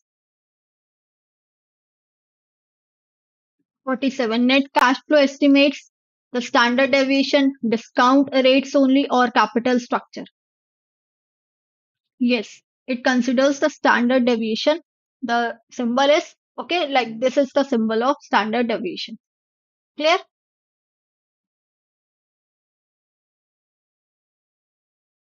Which statistical measure is central to the Haler model for comparing projects?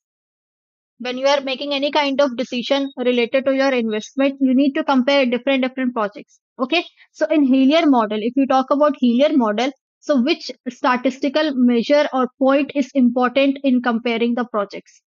You will compare with the help of mean. You will compare with the help of standard deviation. Okay, this is mean. This is standard deviation, or this variance or skewness. Yes. Anita and Imanan both have given correct answer. That is standard deviation. Okay, we use this statistical tendency. Okay, this measure to compare different projects. If you want to do the comparison in Hilliard model. So according to the Hilliard model, a project with high standard deviation, if the standard deviation is high and low expected return and return is low, so what would that indicate? Tell me.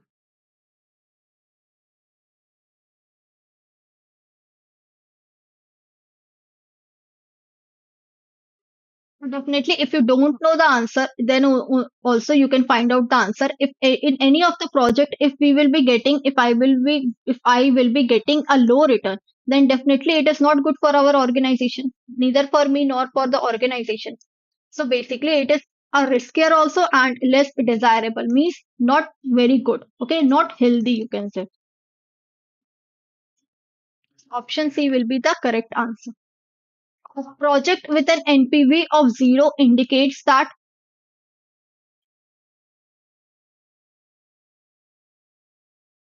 if NPV is zero, net present value is zero. So what's it supposed to be?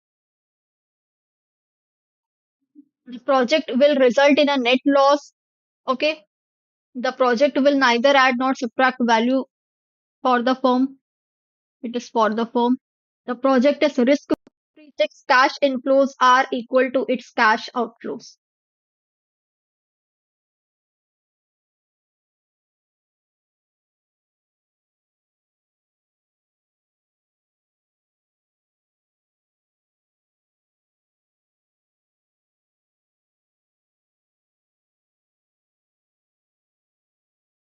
Option B will be the correct answer. That is, the project will neither add nor subtract value to the firm.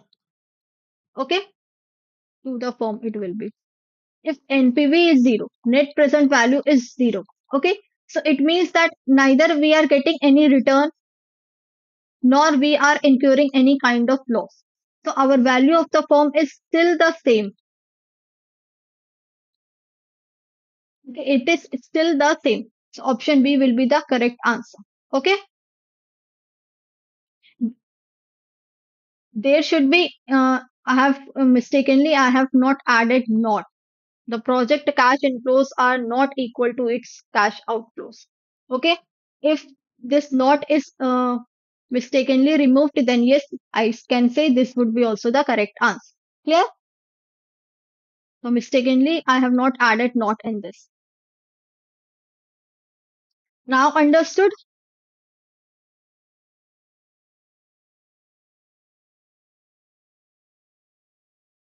Now, the decision rule for NPV is to, what is the decision rule for NPV? If it is positive, so what we do? If it is negative, what we do?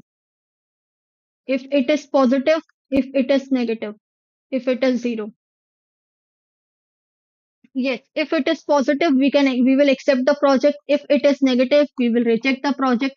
If it is zero, then it depends on me whether to accept, whether to reject. Why? Because if I am investing 10,000 rupees and in return also I'm getting 10,000 rupees, so it entirely depends on me that whether to invest or not, because both are giving me the same return.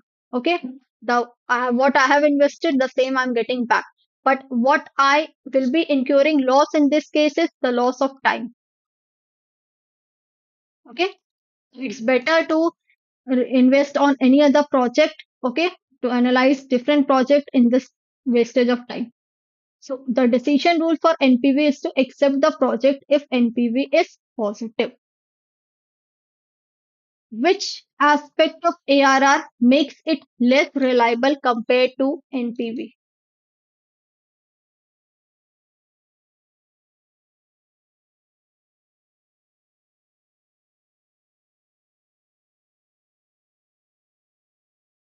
Tell me.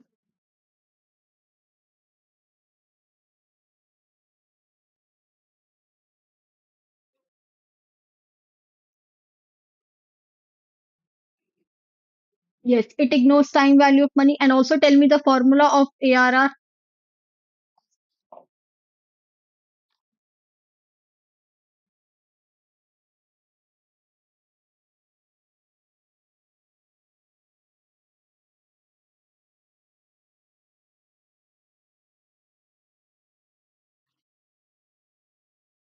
Formula of ARR, profit after tax by average investment. Yes, average PAT upon average investment. And which type of profit this ARR uses? Tell me. Is do ARR use CFAT or it use PAT?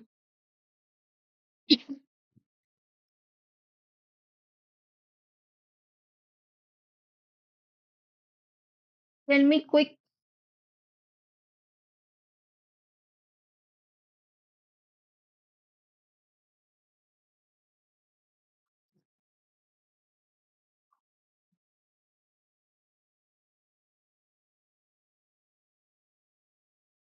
It uses what? It uses PAT. This profit it uses.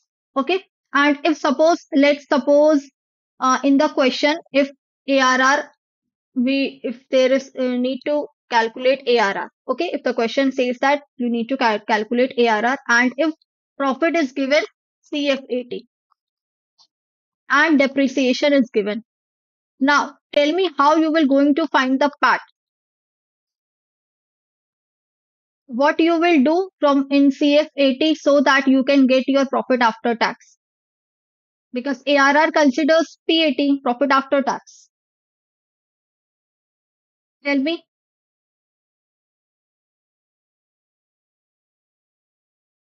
Only one person is giving me answers, the correct answers.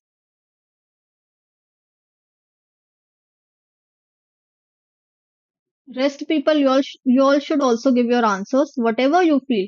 It's not necessary that your answers should be correct. Okay, we all come here to learn something.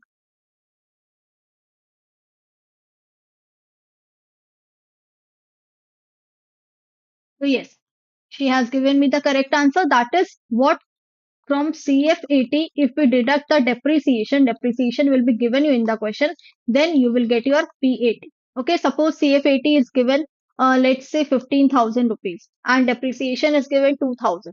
Okay, now what type of profit you will be getting? That is profit after tax. Okay, that is 13,000. And sometimes what happens, you need to calculate any other method. Okay, and they will give you PAT, and they will give you the depreciation. So what you will do in this case to find CFAT, if PAT is given and depreciation is given, what you will do in this case to find the cash flow after tax?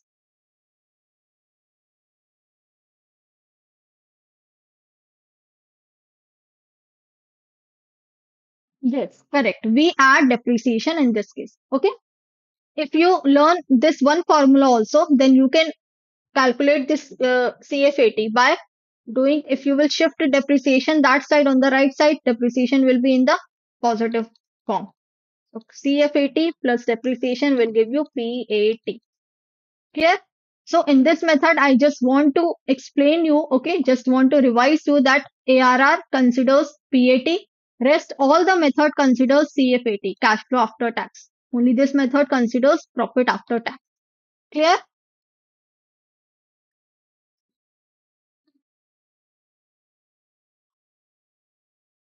Okay, all the questions we have done or any question is still left.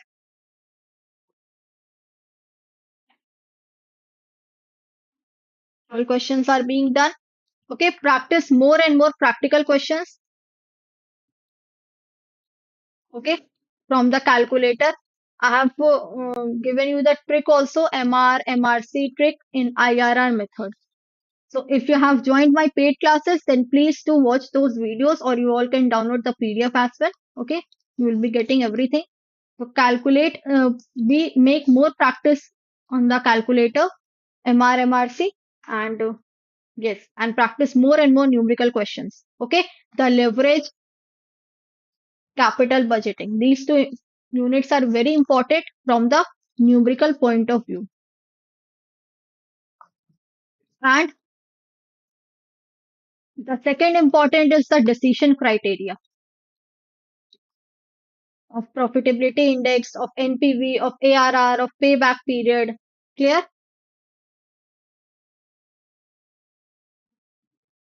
Okay, so yes, we have completed 55 questions today. So I hope you like this session. If you really feel it is helpful to you in any way or it makes you more entertaining, okay, it is interesting to you, then please like this video, share it with others as well. And the PDF will be, I have shown you how to download the PDF. So you all can download the PDF from there. Okay, within few days, the PDF will be uploaded within 1 or 2 days.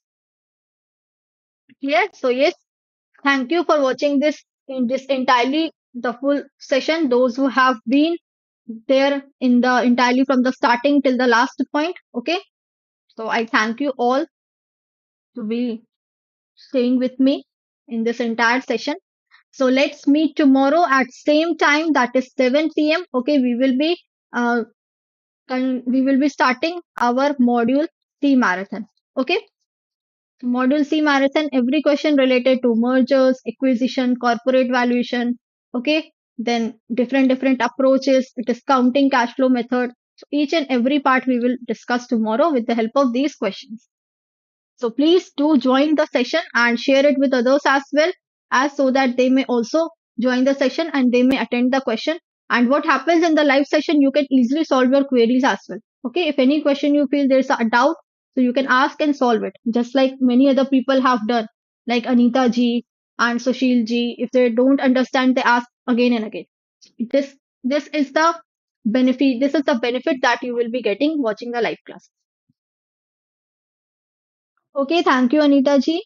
Thank you, Imanan, Sushil ji, and the rest people. Okay, so I wish you all the best for your exam. Okay, prepare well, and we'll meet you tomorrow in the next module. Till then, take care, everyone. Goodbye. Okay, keep studying, keep watching, and please don't forget to like this video. Okay, bye bye. Take care.